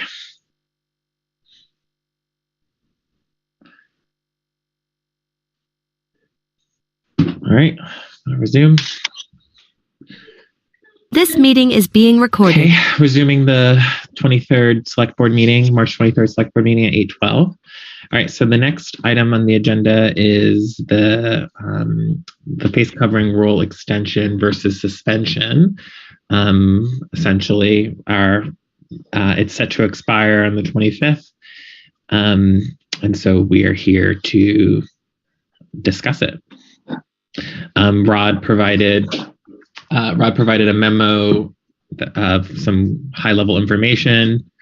My takeaway of that high-level information was our policy is our face covering rule references a data metric that has a data metric previously that was previously sort of the main prerogative for measurement by the CDC, and since then there's been new measurements introduced, to broadly paraphrase it. And so that's the consideration before us. Go ahead, Claudette. I can't remember when Governor Scott put this or approved this. It automatically statewide expires April something. 27th, I think. Mm-hmm. Yeah, end of April. Yeah. So I have a couple of concerns. If we move to extend, we'll be the outliers in the general area. Yeah. But there's still the unknown with the new Omicron variant.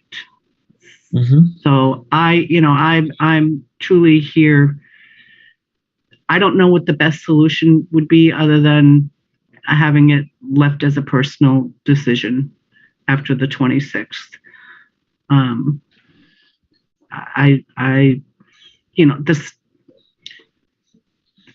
I looked again on the CDC website, and as Rod pointed out in his memo, the information is not updated until Thursday. We were still in the moderate range in Windsor County of transmission, although, looking at hospitalizations now, I think is, I know that's what the CDC is looking at. It's not what I would personally look at for a metric, but that's all we got. So, I don't know what the answer is. Go ahead, Mary. I've been going back and forth on it. My gut reaction is to not renew it, to let it lapse, and to let people, take personal responsibility. Still think there are a lot of unknowns. I hear the new variant is way more infectious, especially for people who have not been vaccinated, but perhaps it has somewhat milder symptoms. But I'm inclined to drop it and let this be a matter of personal responsibility. And I'd also came to the meeting hoping other people would have more of a sense of direction on it, because I feel torn about it. And, we've been through so much, and if you do drop it, are we kind of not helping out the people who can't get vaccinated, for instance, of whom they're, little kids and people with who don't, whose bodies reject shots, things like that. So immunocompromised people. So there's still a lot to the decision, but I'm kind of inclined to just let it lapse. But I'd love to hear from others. Marcia? Yeah, I agree. I think letting it lapse is the thing to do, because the weight of authority is kind of against us, and that could change in an instant. And if it does, then we can change.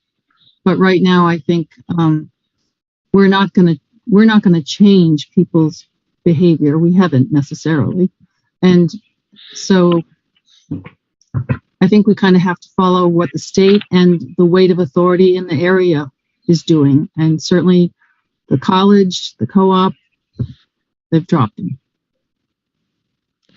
Rob, do you have any thoughts? Yeah, it's the same sort of struggle in my mind, but I'm in a variety of places, airports. I just flew through airports, and fortunately, everyone was masked. On the airplane ride, there weren't any fights breaking out, but it's increasingly difficult to enforce, and given the way that the rest of the state is going, I would say we let it lapse. So the only thought I had was it's interesting that we had a provision that was linked to data in our policy, and then the data metrics changed. Isn't that just sort of that's just the world order, right? Trust science until science is different. So I guess what I would say is what I was really proud of with Norwich is it wasn't just the power of the mandate. With the mandate came signage. We provided signage, and I saw that signage, in other places. I saw it at the Montshire Museum, I saw it at Blue Sparrow, and I saw it at the library. The town provided signage.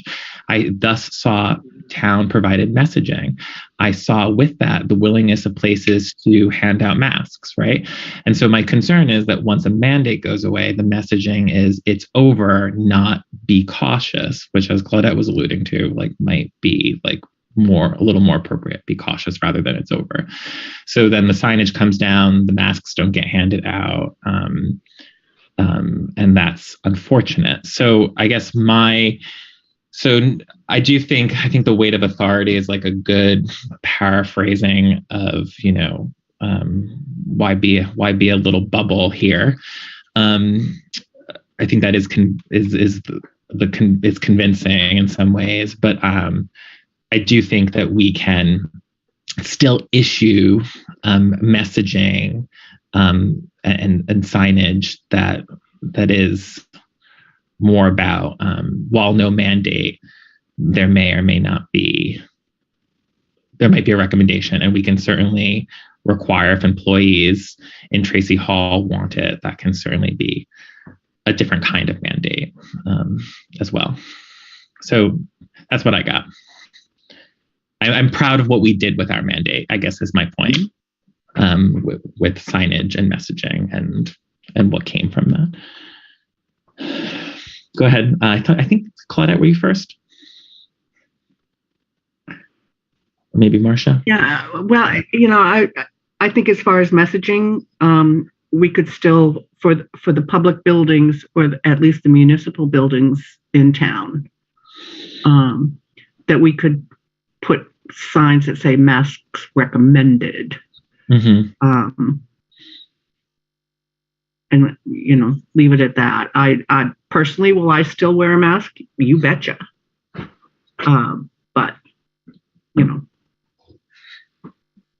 right. I'm in one of those age vulnerable categories.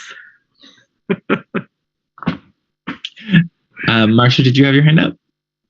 Yeah, I think that having some signage around wouldn't hurt, as long as it was very carefully worded and basically is, sort of like, we don't know what the situation is, but if anyone is wearing a mask, they should be meant to feel free to do so. Right. I guess for me, it's I think masking is still something that we should encourage as government officials, but it's not something that we feel like we can no longer mandate. And so even to say, as government officials, to say we encourage it, we may even recommend it, but we can't mandate it for businesses and our town. I think that is in of itself something that's powerful and appropriate.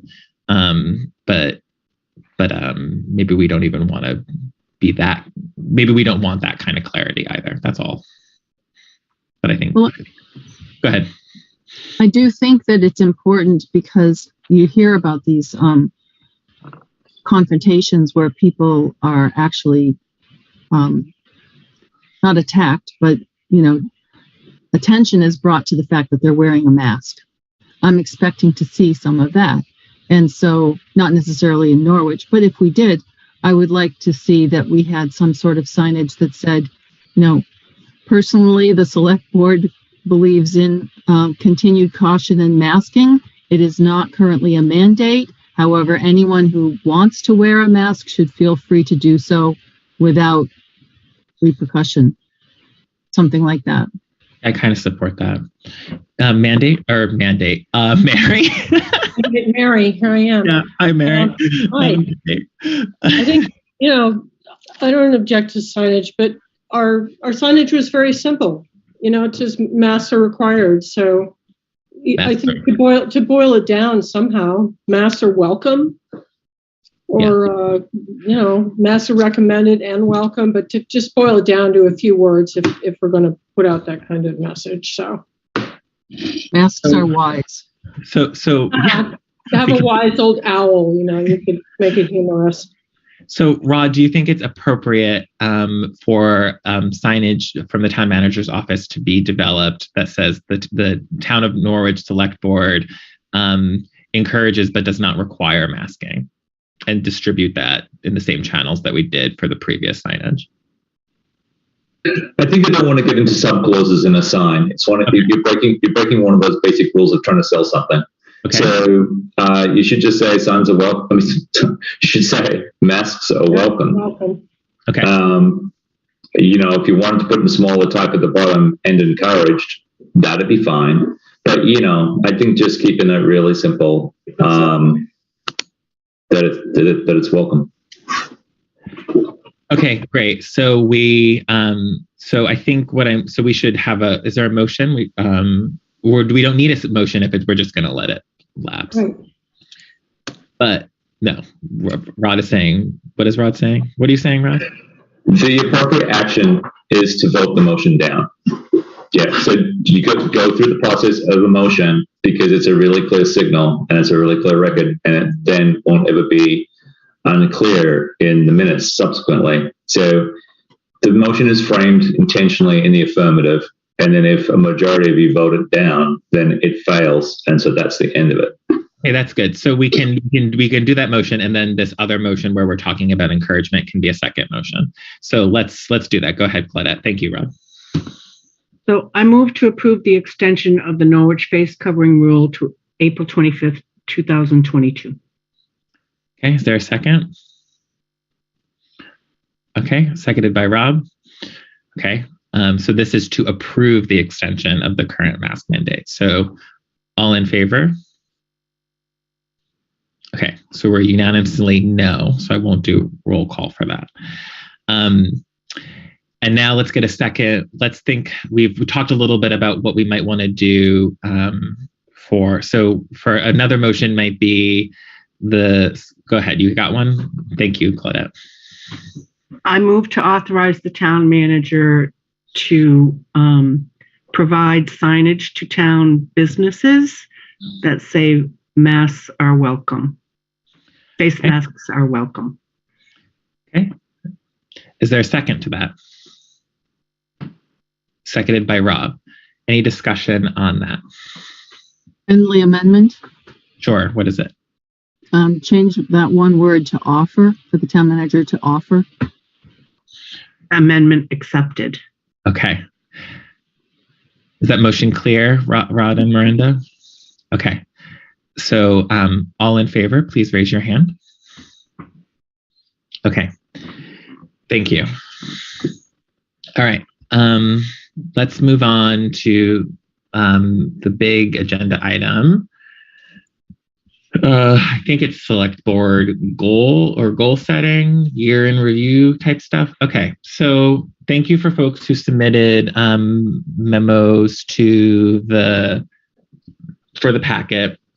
So what I'm going to do is Rod also had the benefit of reviewing these materials, and then also obviously has been thinking about a lot of town operations and other projects too.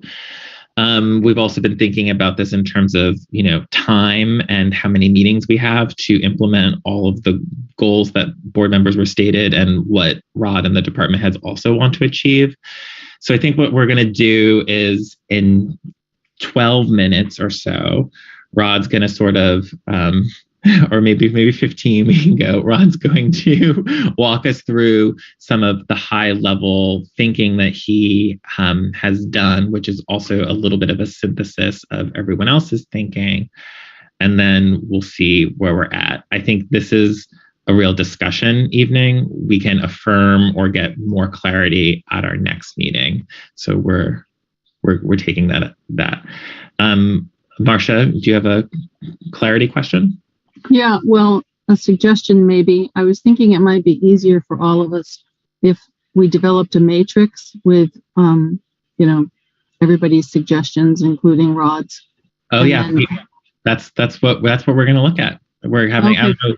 I don't know I don't know if it's a matrix per se, but there's this. Rod's going to walk us through this, which is an Excel spreadsheet, but does a high level of organization. And then I'll show you another tool that I worked on as a result of this work that Rod had done. So, and I think we could get towards something that maybe looks cleaner or has more clarity at the next meeting, if that makes sense. Okay, and then you can see, so Rod's going to walk us through this, but you can see, Marcia, that the sort of the orientation question was some of your advice from a previous meeting, things you have to do, things you want to do, things others ask you to do. So Thank you. Okay. All right. So Rod, I kind of set you up. You're mute. You're on mute. Thank you, Roger. So everybody, let me just try and orient you to the screen and let me know if it's legible for you, because it's always hard to tell in the sharing way how it's actually playing out. So what you have here is a basic Excel spreadsheet doing duty as a kind of a Gantt chart. And across the top here, if you can see my little cursor running left to right, is every date of a select board meeting through till town meeting day on March the 8th, 2023. And then these shaded numbers you'll see, so that's April the 27th, but more particularly the shaded numbers with the shaded box with a red number, so that's November the 23rd and December the 28th. These are potential conflicts, the 23rd and the 28th. The 27th is a Jewish remembrance of the Holocaust, which should be recognized, but is not typically taken as a day. But these two dates do interfere with normal proceedings of the select board. So we might want to, you as a select board may want to choose different dates or just push through and meet on those dates, recognizing that they're kind of tough from a public holiday standpoint. So the top the top three bands are all gray, and they represent this first layer, things that the select board has to do. And so that's administrative functions, it's financial functions, and it's the budget. And so each one of those is played out across the top of the matrix and represent items that are going to be on every agenda. The financials with a red box represent the reporting out from Fielding and or me on the current state. So this is in response to Claudette's request that there'll be monthly financials that will represent the closeout of the previous month. So at the end of 1 month, you will receive information on how we did financially the previous month. When we get to August the 24th, this shaded red box will be the closeout for the entire financial year. And that is the information, at least preliminarily, that we'll be delivering to the auditor along with other information that they request. The purple box here on October the 26th is the expectation of when the auditor will report out to the select board their findings from the audit, that they'll have proceeded undertaken between August and then. So you'll have information from the auditor and our information combined that will inform your budget discussions. The next layer down is important. It's the pace of capital planning review and decisions. And you can see that it's got a certain kind of a sequence, and then there's a block in the July-August timeframe. And that's really when some key decisions about the capital budget need to be made. And then subsequently again in October, once we've got a report out on the previous financial year and the audit, some commitments can be made to how much you're going to fund reserve funds to continue with your capital plan in this timeframe in October. Governance is somewhat self-explanatory on a certain level. I'll come back to that in a little bit more detail later on. Grants and projects, to some extent, it's a similar thing. Primarily, those will be dominated by things such as DPW road projects and bridge projects and things similar to that. There'll be some amount of tying, the grant schedule to our work. This may change quite a bit, and you'll see it play out in a little bit more detail in subsequent sheets. The next color down, the darker shading, is departments, and you will see that, for instance, tonight we're going to end up discussing DPW for various reasons. At the end of the month, next month, it'll be the rec department, and then following on that, the fire department and so forth. I mean, this can change, but this is just a suggested way of board members getting used to the idea that about once a month between now and the end of September, you'll be dealing with a town department or sort of an amalgamation of departments each meeting.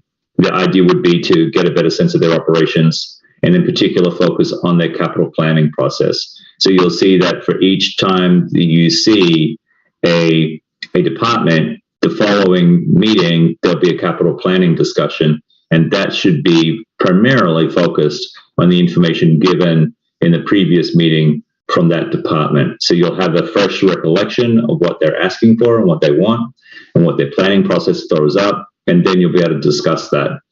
What I would also recommend here in this department level is that either with specially warned meetings or separate or as part of the meeting, that you actually visit the various locations. So it's become apparent to me, I guess, that there's a lot of information to be gained from actually visiting the different workplaces and getting a better sense of the operations of the individual departments. And so I haven't scheduled that here, but I think it's a really good idea for the select board to actually move around the various facilities and become familiar with the issues that are thrown up there, most obviously in terms of the capital plan, but other things as well, just the way they operate. So then moving on, you've obviously got intergovernmental relations. By that, I mean the relationship between us and the school board, us and the state government, us and the fire district or whatever, that these are things that will over time come up. Claudette, is that a question that you're directing to me? I'm happy to take it. Yeah, Claudette, do you want to, well, actually, why don't you finish the community one and then we'll take a left. Yeah. And so this last color at the bottom, this dark green, is community. I should point out before I skip over it that there's the lightest green is related to committees, and that's where committees and commissions are coming to the board with initiatives or ideas or proposals that they are seeking some kind of support from the select board from, or some kind of acknowledgement of their work or direction on their future work. So think of the recent effort with the Childcare Committee's report, or various studies and reports that have been produced by the Planning Commission or similar. And then the last one is that segment of the community that doesn't necessarily fit under the umbrella of existing committees, just genuine community issues that may arise and opportunities for the, if you like, the unorganized community to participate in the proceedings of the select board. So it just might be a genuine public outreach moment or something similar to that. So is this a good time for the question? I think so, yes. Claudette, do you have a question? I did, and I appreciate the work that's being done with this. My one question, just, do you require, Rod, that we contact you before we schedule visits with the various departments, or are we free to do that independently? That's a good question. I think in the past, we've been required to go through the town manager. Oh, wow. Okay. I would encourage you to, and just out of politeness, let whoever it is know, if it's the fire chief or whatever, just to confirm that they're going to be there and let them know that you just want to walk through. I think what I was kind of thinking was that there'd be kind of a small, not a lengthy presentation, but the department head would host the select board and, identify what goes on, what these pieces of equipment do, how the program operates, what you're looking at, and answer any questions that you have. So maybe a little bit more formal than that, but I certainly would encourage select board members individually, if they've got an interest in a part of town operations, to certainly let the department head know and make a good time to do it. Absolutely. I would just not drop in. I would I would contact the department head. I also see the value in, seeing them as, warned special situations where we have the benefit of operating not quite like a DRB sort of site visit, but it wouldn't be like that. But we would. I think there's some value in attending as a group, but obviously, if yeah. So that's all I'll say. Mary, you had your hand up though. Yeah, I agree. I was wondering this too. I think there was more value in visiting as a group. Also, that we would tie up less time, I think, of the department heads, and our various questions might inform each other about what's happening. So I think, it being organized would be great. Can't imagine it being this time of night. Might have to be, during the day sometime, but during work hours. So if we go as a group, it would need to be a warned meeting. Yeah, it would be warned. That's the other thing. Well, we can do that, right? Yeah, which is fine with me. Yeah, I think that would be okay. Okay. Just one more on logistics. Okay, Sure. So if we do a warned meeting, and then also the public could come along too, right? There would have to be. You would have to define a way for public participation if it's a warned meeting. Is that right, Rod? Yes, you would. It could be done in a couple of different ways. Obviously there are some facilities that there's a safety risk associated with, but we could certainly, make provision for cordon something off or make public provision for that. Okay. Okay. So now we're going into another tab. So can you speak on this at a high level? Go ahead. I didn't see your hand, Marcia. Go ahead. Rod was going to talk about governance, which seemed to be in a funny place to me. So I wanted to hear why you put it there. Oh, well, it's a, yeah. Where? Like, what do you mean? You mean as number two? I see what we do as governance. So I wonder why it's where it is. I mean, I think that is mandatory. It is in some ways mandatory, but there's a sort of a minimalist thing that you need to do, which would be admin, and then there's governance questions where you're thinking about changing structures or doing things. So it's a little arbitrary. I acknowledge that, Marcia, but it's there partly because it relates to changes or potential changes to the organizational structure and the function, and so it's just played out that way, I guess, if that makes sense. Let's get into some examples of what actually governance looks like before we sort of suggest that it needs to be revised. So go ahead. Can you continue, Rod? Yeah, that might be the best way of explaining it. So in this instance, this is the next quarter playing out here. So this is the quarter that we're in, the remainder of March and April. So you'll see, for instance, under governance, it's the audit follow-up. So the expectation would be that by the end of April, you'd be reviewing an RFP for the auditor. And so that's a governance question in large part, because it's a function that you need to achieve as applied to statute. And then you can get a better sense of where other things play out. For instance, under grants and projects, that's where ARPA would sit in this kind of allocation of activities. Let me move it along a little bit further. I'm just going to jump up my screen here.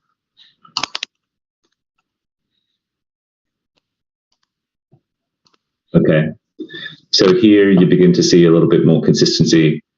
The governance would be taken up with a discussion of the master financial policy in May. That assumes sort of it happening prior to a consultant being appointed or something such as that. This abbreviation here is for discussion of the Recreation Department capital needs. Then you see this pattern emerging here, where there might be a discussion of the fire department capital needs following on from a meeting, that's devoted primarily to the operation of the fire department, so on and so forth. And then it's been mentioned a couple of times in the board members' goals and priorities, the question of whether to merge with the fire district. And so that's an example of intergovernmental relations. And that's where that could potentially sit. Don't know if that's going to be something that you actively pursue, but that's just a kind of an example or a placeholder there. This next section, this next quarter becomes quite a bit more important in some ways because of what's not there. And I think that what I'm trying to emphasize here is you have a certain season, if you like, between now and the beginning of October to do things that are not about the budget. Although obviously a lot of the information that you collect and gather and a lot of the things that you reflect on, including the capital plan, are ultimately connected to the budget.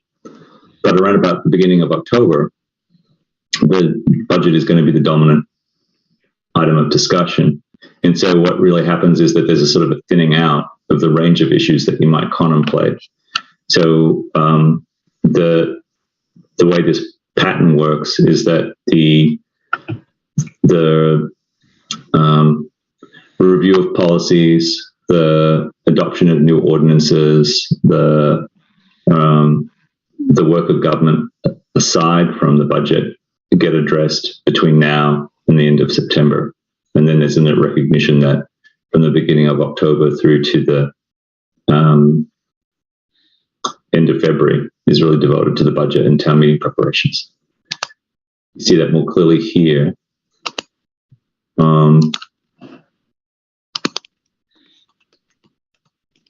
So, Rod, how many meetings do we have before we get to budget season? 14 regularly set meetings. 14 meetings. Thanks. Yep. And so again, you see the shaded out area, and then you've achieved, the end goal, which is by January the 11th, according to statute, you're going to need to approve a budget. So you're going to need to have monetary articles approved, and then the following meeting, you're going to review the town meeting warrant. And then in the last little piece, you need to approve the town meeting warrant on February the 8th, which is not more than 40 or less than 30 days before town meeting day, which is March the 7th. So what I then went to do was, and I'm sorry, Rob, I wasn't able to find the time to assimilate your preferences and goals into this little chart, but I was able to work with other people's, and I do apologize for not having the time I think I saw it from yesterday. So here I've taken some liberties and classified the things that select board members have identified as goals and priorities, and then labeled them. The first column over here, the one to the far left, A, is is the primary, and then a couple of them it sort of straddles a few different issues. And so what I've done here is simply try and label your goals or priorities in terms of that color-coded chart. So trying to sort of play out what the agendas would look like for each meeting, with the acknowledgement that, obviously that there's a lot of things to work through. I think it was Marcia that came up with climate mitigation, or maybe it was Mary. I can't quite recall. But what I'd say is that on one level, it's such a important umbrella that we should all be thinking about all the time, but it didn't really neatly fit under just one of these things. So what you see is a lot of work to do with governance questions. Quite a bit of work to do with capital planning, and aside from and ARPA and some other grant funded projects and locally funded projects sort of really dominating when you start going through the check marks.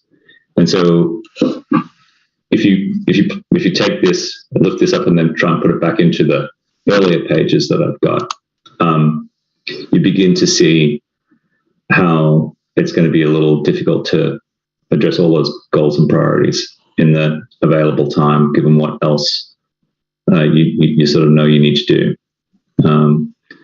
So on that note, I'm happy to take feedback, or we can move to Roger's work, which is wonderful. The benefit of Roger's work is that he begins to show the dependencies between one thing and another. One process, one goal, if you like, and another. There's critical timing ingredients often in every one of these. So sometimes we can't start to July because that's when the new budget starts, and we need the new budget to start before we can spend those funds. Other times, just is something preliminary needs to be resolved or discussed before you move on, and items such as that really become clearer with Roger's work. So I'm happy if people want to shift to that expression of the same information. So I'll share it on a high level, and then I'll take your question, Marcia. So let me. Another question. I'm going to take your comment after I share my screen. How's that? So let's stop sharing. Stop your participants sharing, and then I'll share mine. And so, just because I know that people want to comment, start discussing, I'll just simply say that what you're seeing here is sort of an understanding of, Lord. Oh God, it went. It's going. Okay. So what you're seeing here is an understanding of tasks that were extracted from Rod's work, where you can see sort of the tasks here. The colors will match Rod's work. And then each of these things here are milestones, right? You could potentially see these milestones as informing the town manager review process. And so this is just the start of looking at, creating tasks from what that could inform future agenda items. Here in the Gantt chart, the only thing I'll demonstrate on a high level is, yes, mapping out relationships with each of these items. So for example, if we wanted to do the Beaver Meadow Road and Huntley Meadow project, we know that it is dependent on hiring of a planning director. So you can see here the Beaver Meadow, Huntley Meadow RFP comes down to the hiring the planning director. And the hiring the planning director might happen by the end of June. And so that would mean that you wouldn't want to start that until you have that. And then here you see the sidewalk inventory from TRRC may inform the Beaver Meadow Road work. Then the only thing I'll highlight further is if we wanted to do, there was some discussion of space planning for Tracy Hall.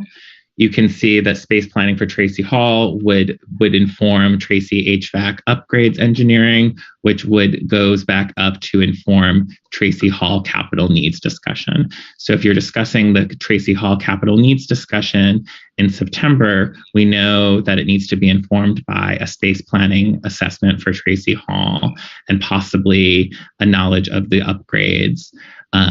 But the upgrades can't happen before the space planning. So you'll see that in 14 meetings, that would have to be, there would be several tasks enumerated. And then if I can just open what that means, the checklist for potentially for space planning for Tracy Hall, should that be an ARPA desire, there's a checklist that would accompany it. So this could be a tool that gets updated and revised based on our future prioritization, which I think, as Rod's presentation underscores, time is the most precious of assets. So that's that. So, and I think that so any thoughts on anything that Rod put forward for us? Any takeaways from it? Let's start from that. Marcia, you had a comment earlier. Yeah, I think it's a good start. They're both a good start. Just looking quickly, there were a couple of things that I had put on my list that I didn't see on Rod's, including website work. I had that. So three of the people that reported had that concern. So I'd like to have access to those so that we could make sure that all the things that we are concerned about at least show up somewhere. I'm wondering too if both of these could be on our town website somehow so that people can follow what we're doing and we can be as transparent as possible. Go ahead, Rod. Do you want to respond to that? Just really quickly, Marcia, line 15 on that last chart does identify, let me see, I think I write it as update town website, TON website. So it's there. It's definitely there. It was those check marks there. Mine wasn't checked. Oh, okay. I apologize. The last one. Okay. And then initially at this point, I guess I envisage this as a planning document and a planning process for you as a board. I think that there are good questions that need to be raised about the traditional way we put together the packet and the complexity of that process, given the combination of technology and labor that we use to produce it. It's time consuming. It usually happens under a fair amount of pressure, and it results in a long, very large document that's very difficult to digest over a very short period of time for you as board members as well as the public. So I'd be interested in trying to explore the best way to address those problems. It may, and again, in a better web page world, I'm sure there's a better solution.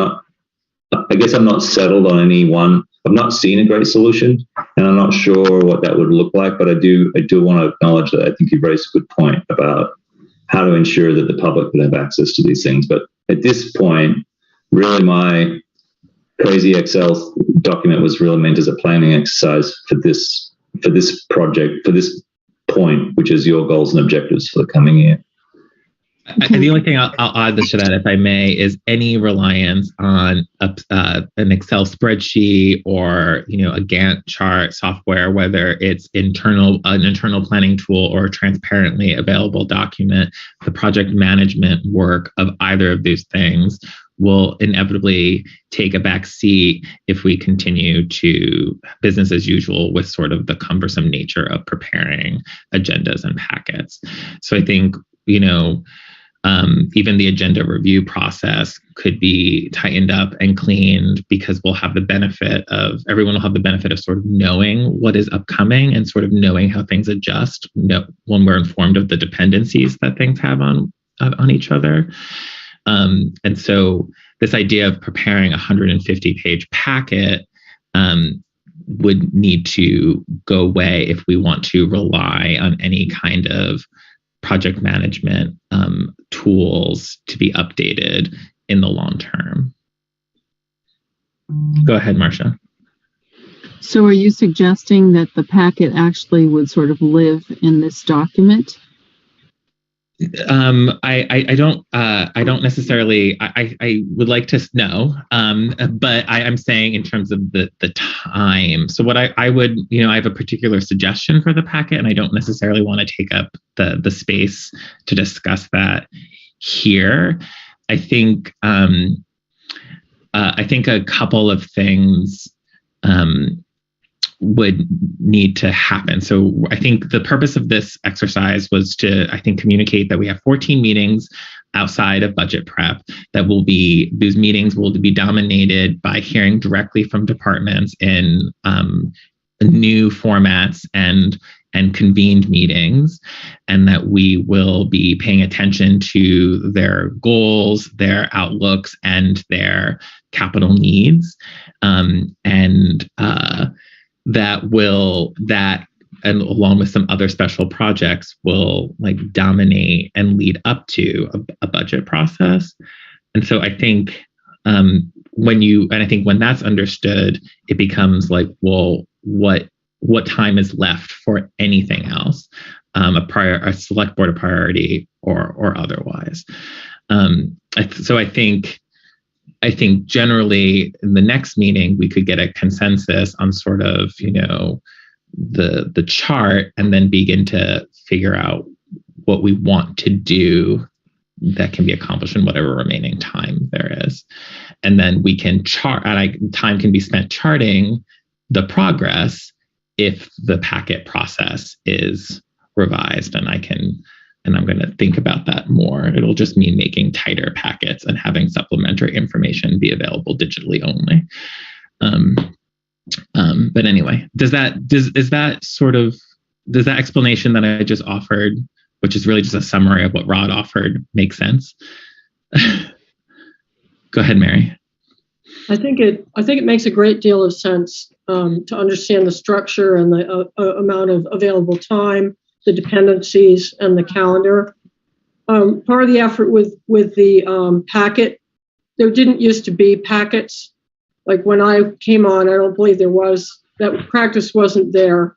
And part of the reason to start that practice was to inform the public. And so, I think there's some kind of, I don't know what you would call it, curating or something, because some projects are sort of in process, and if the public knows fragments of it, they have an incomplete understanding. But you don't want to keep everything completely in the dark either. You want your voters to have some confidence, and I think the citizens could actually use some messaging. And that's been problematic in the past, just because, well, who do you trust? Who is creating the narrative, and how is that going to go over? But I think that's a part of the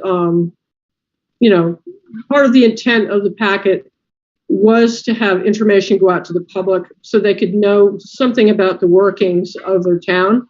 Maybe it's possible to build that confidence and kind of relay more about what the select board's doing via this new structural model. So that might be something that works, but just to mention this. So. Yeah, and let me just say as follow-up, just to be clear, since we're talking about something slightly different but related, is what I would envision is if there's 10 items on the agenda, you would probably have 10-ish pages of packet, because you would be seeing a memo from either Rod or department head that summarizes the supporting material that can be perfectly accessible elsewhere, but is not part of a cumbersome PDF. And so when people are wanting more information, and we always say something like, it was in the December 22nd packet on page 1 through 49. If you just go and download it from a website that also is too slow because it needs to be updated, you can instead say, there's a 10-page packet with high-level information from our hired professionals, and there's supporting documentation to verify or do whatever else you wish to do that the select board uses in this link over here. And then also we have a project management tool that is PDF'd out into each of the packet, but also is available for viewing. Yeah, that makes a lot of sense. So you just link to, for instance, we've had packets that had bidding documents and contracts, and there's a lot of details. So, there are people who are, very interested in that, and it's good for us to go through that, but it doesn't need to be published in a packet. So. Yeah, or rather, it'll just be made available in an alternative form where you can link to it. Yes. And what it does is it makes a commitment of our professionals to provide information and contextualized information always that will be available. And so I think that's a commitment that I understand that Rod and the department heads want to make to us. And we'll be better when we send people. We can simply say, this memo is available to you to read, so you can, see the latest staffing decisions, for example. Yep.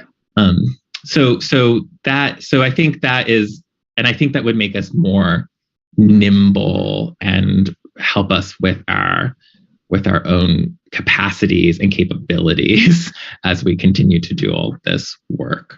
So that is my TED Talk, and I'll stop TED Talking because this is a board meeting. Does that make sense? Go ahead, Rob. You're on mute. The issue, I think the issue of the packet is a little bit premature. I think it's useful for the public to see all the information that comes in some form or another, but that it desperately needs indexing, referencing, and sectioning. And sadly, that takes a lot of time. So its value would be increased immensely with that. And maybe that happens after the fact. But people should be able to see the issues that the public has coming up in a chronological manner, so that they can see, okay, this meeting there were issues with plowing or something like that, but they need to be referenced to DPW or something about insufficiencies or whatever, just cross-referenced like crazy. And like I say, sadly, that just is very time-consuming. And I would not want to put that necessarily onto the staff that's already got a lot to do. Right.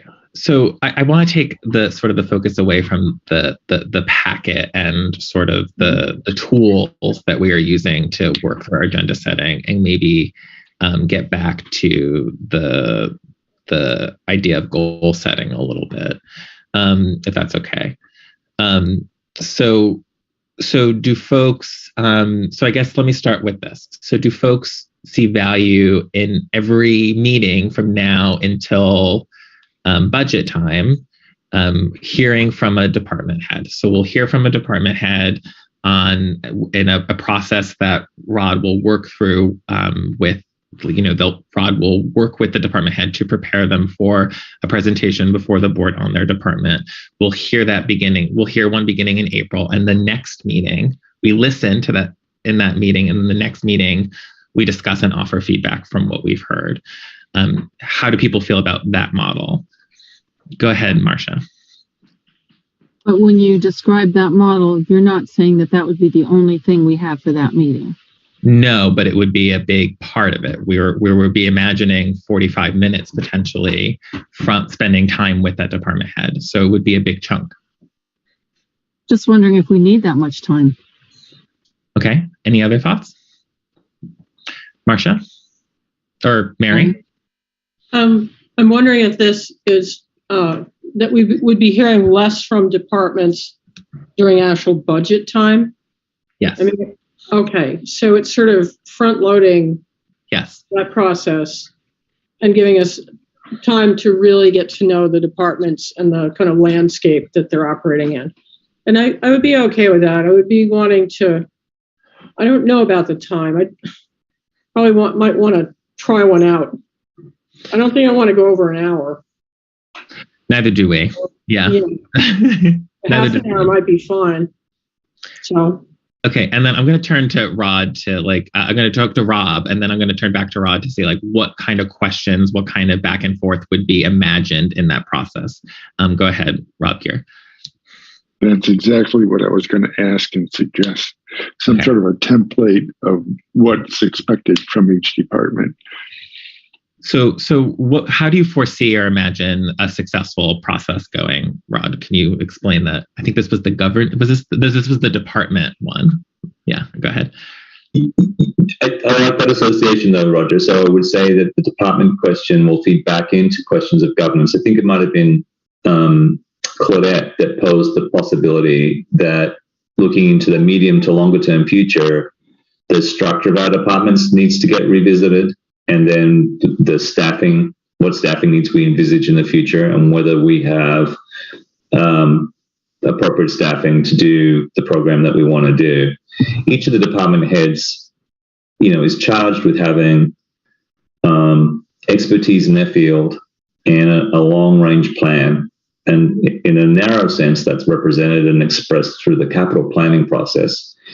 And in a broader sense, it's bringing together the various vision statements that the town participates in, including the town plan and other policy documents, and even some things that are less frequently articulated, like a set of expectations about how a basic service should be performed. Sometimes it's unspoken, sometimes it's unwritten but spoken. So, what level of service should we be providing with regard to road service and maintenance in winter? What's our expectations? What are the tensions or pressures there?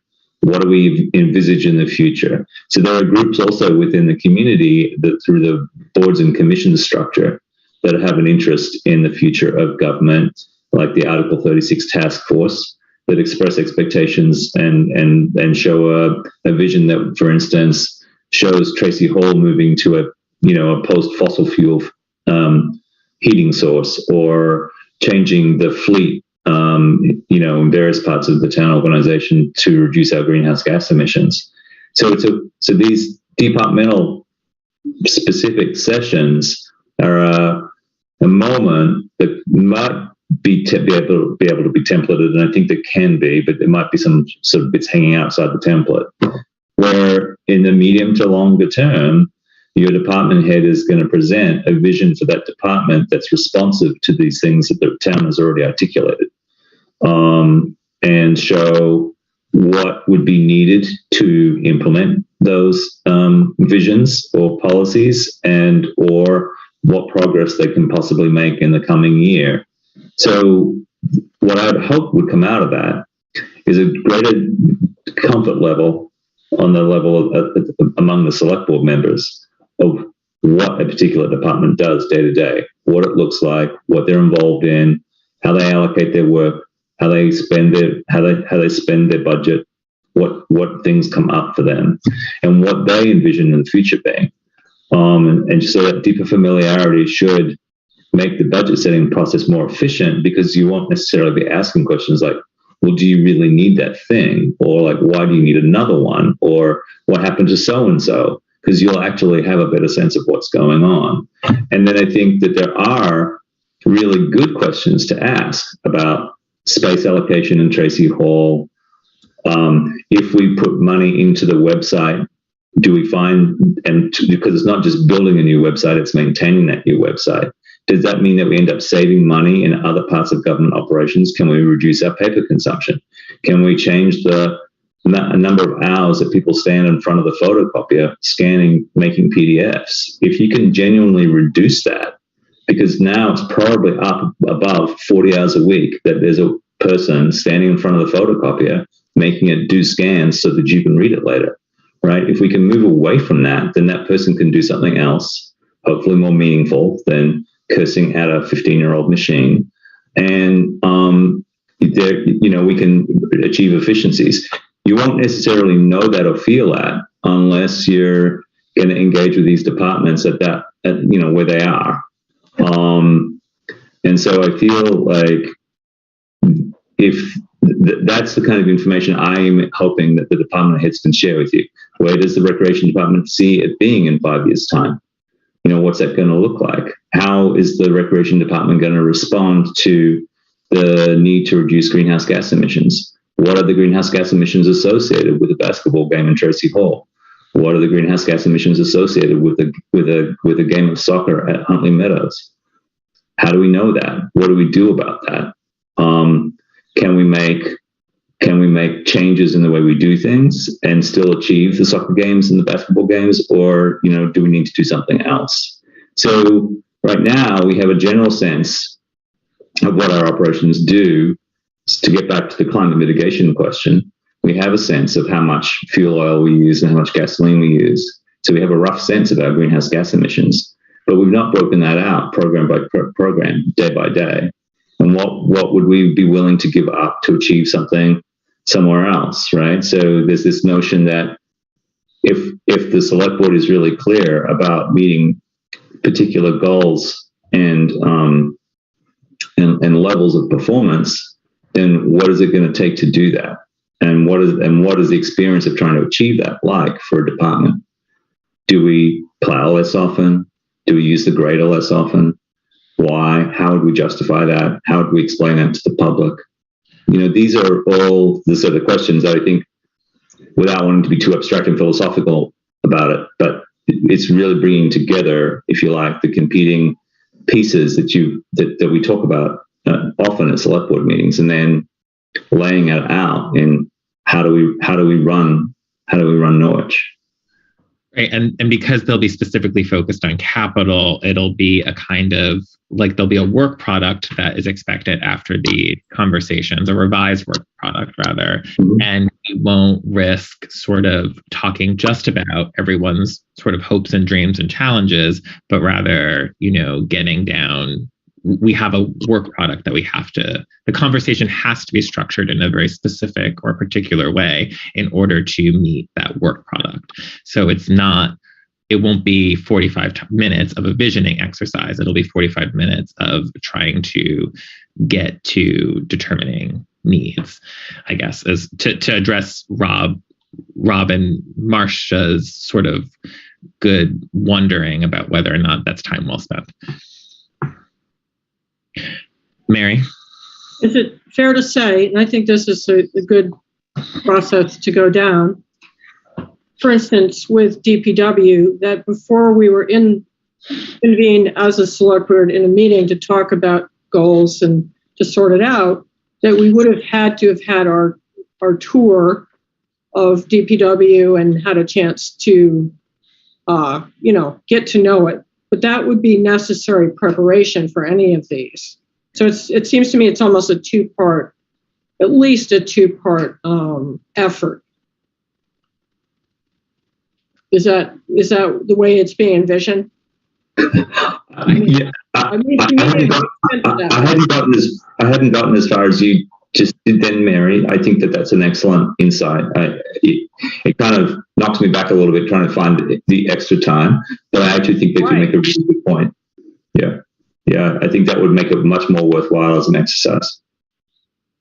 Well, I think that, just looking at how it was couched in the, your Excel. So, okay, DPW, and we're going to go and really get to know it. And then I'm a school teacher. I think, when are we going to, what's the lesson plan? When are we going to actually show up? What time of day is it going to be? When are we going to be able to do this? But I also think it's really valuable, like just to walk around and see what's there and ask the questions. I think that's a really valuable but time-consuming, thing to do. And then using our meetings very efficiently is also good when we finally convene and we have to make these decisions. So I like it. It's sort of experimental, but I'm hoping we can pull this off. Yes, I'm going to say. Yeah, there needs to be accountability. Marcia? I was actually going to recommend that we get out and see the different departments, because I want to see where people live and what they're doing and talk to all of the people. My concern is that things change over time. This year, is a good example with what's going on with the war. And so I'm kind of afraid that we might do a bit of wasting time if we get too much information that we then have to revisit later because there's been massive changes we couldn't have anticipated. So I'd like to be judicious about how we do it, but I'm willing to start experimenting with it. Okay, yeah, I hear that. Claudette or Rob, and then I'll get back to Mary. Any thoughts on sort of just this one idea in a larger chart? I'm more than willing to let's start this process and see how it works. To address Marcia's point about things changing, that's been my concern too. But I think having the background will probably allow us to be able to go with the flow much more easily than not having that background. Am I making sense? So those are my thoughts. Yeah, it's the working in the other pieces that the other governance pieces that we've identified as priorities and have been left hanging out there for a year or two that are also my concern. Like a dog ordinance or an animal ordinance, right? For example. And I think this process doesn't, necessarily say no to that. It just says that you might not get something else, and we have to decide. Rob was next, and then back to Marcia. So it strikes me that in agenda setting, we should note in the suggested agendas which items are specific to these long-term goals and scheduled for that period of time, so that we realize the urgency of making sure we're on schedule. Number two, it would be, I think, really useful to try and apportion our meetings into different time segments, and keep in mind, for instance, as was mentioned, the department reports should be half an hour, should be 45 minutes, whatever that is, but allow for time for other issues to be taken into consideration. Right, almost leave them intentionally an hour less than you would think, because you're going to need that time, either because they'll go over or because something will come up. So if we're wanting to end meetings at 8:30, it's 9:20, we need to almost be prepared to be done by 8, knowing that we have 45 minutes built in or something. Yeah. It would also perhaps put some limitations on what comes up in any particular meeting, knowing that we only have we have 10 things we'd like to address, but 30 minutes or 25 minutes to do it. It might be a little difficult to try to do that. Right, and I think, yeah, I agree, and I'm just responding like this just because I think about agenda setting a little bit. Is that yes, in a presentation, moment, you know that you have you can ask your department heads to sort of keep a presentation to 45 minutes. You can ask questions of clarity, but you have an agenda item next time where you're going to think about what was heard and like have potentially more time to break it down. But so, and that provides the flexibility where it's just, it becomes more clear. Like a discussion will take an hour, a presentation will take 45 minutes, but not at the same time. So it revolves memory and creating. Board members are going to have to create work, so to speak, in between those meetings. Like either they can respond in whatever way, in whatever learning style they have, whether it be a memo submitted to the town manager or a list of questions that they prepare, whatever it is. Okay. All right, so that's that facet. The one thing I want to get to, because we're sort of over, is this question of ARPA. You go ahead. Did you have any other questions, Marcia, before I move on to that? Yeah, I just wanted to make a comment that I hope that the schema that Rod showed first was just a first blush, because it looked a little thin, and I want to keep in mind that we need to do the work of the town, and that's not always evident because stuff comes up. So I think this needs to be an organic process that we agree. Sometimes it's not going to go to plan because something has come up and we do have to take care of that business. Yeah, I think we'll both, I think it'll be filled out further once we sort of get a general sense that this is a good approach. So I want to move to ARPA a little bit. I think the suggestion that I would have, that I would like to get some feedback on for the purposes of this meeting at 9:23, is something that Claudette has suggested a while ago. I think a first good step is to invite a representative from TROC to present to us a little bit about the latest guidance. There's longer presentations that have been available in other towns and in other spaces, and there's obviously certainly webinars and what have you. But I think, we could invite them and invite her to speak and or to share information with us, and then also ask a set of questions that are particular to Norwich to inform a future process. So, for example, we know that we're going to want to put at least some of this funding towards Tracy Hall. And I know that because we've sort of gotten some head nods on that in the past. So we could invite her to do a presentation and then ask potentially more focused questions about municipal building renovations and what have you. So I think for right now, I would like to see if people agree with that suggestion as a way to advance the work of ARPA and then continue to go from there.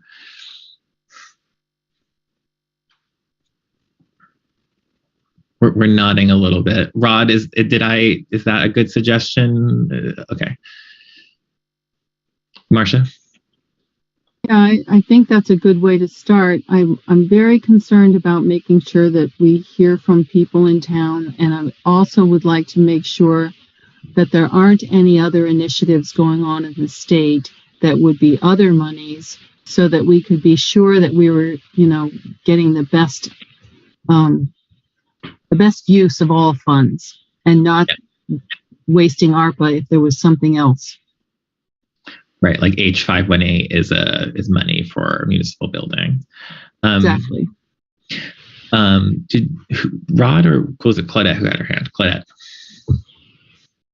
Yeah, I was just going to say, unfortunately, until the legislature, the legislative session ends, we won't know specifics about state ARPA or the Fed's money coming into the state and how the state is going to allocate those funds. So there's going to always be a bit of a lag, but we need to get started for sure.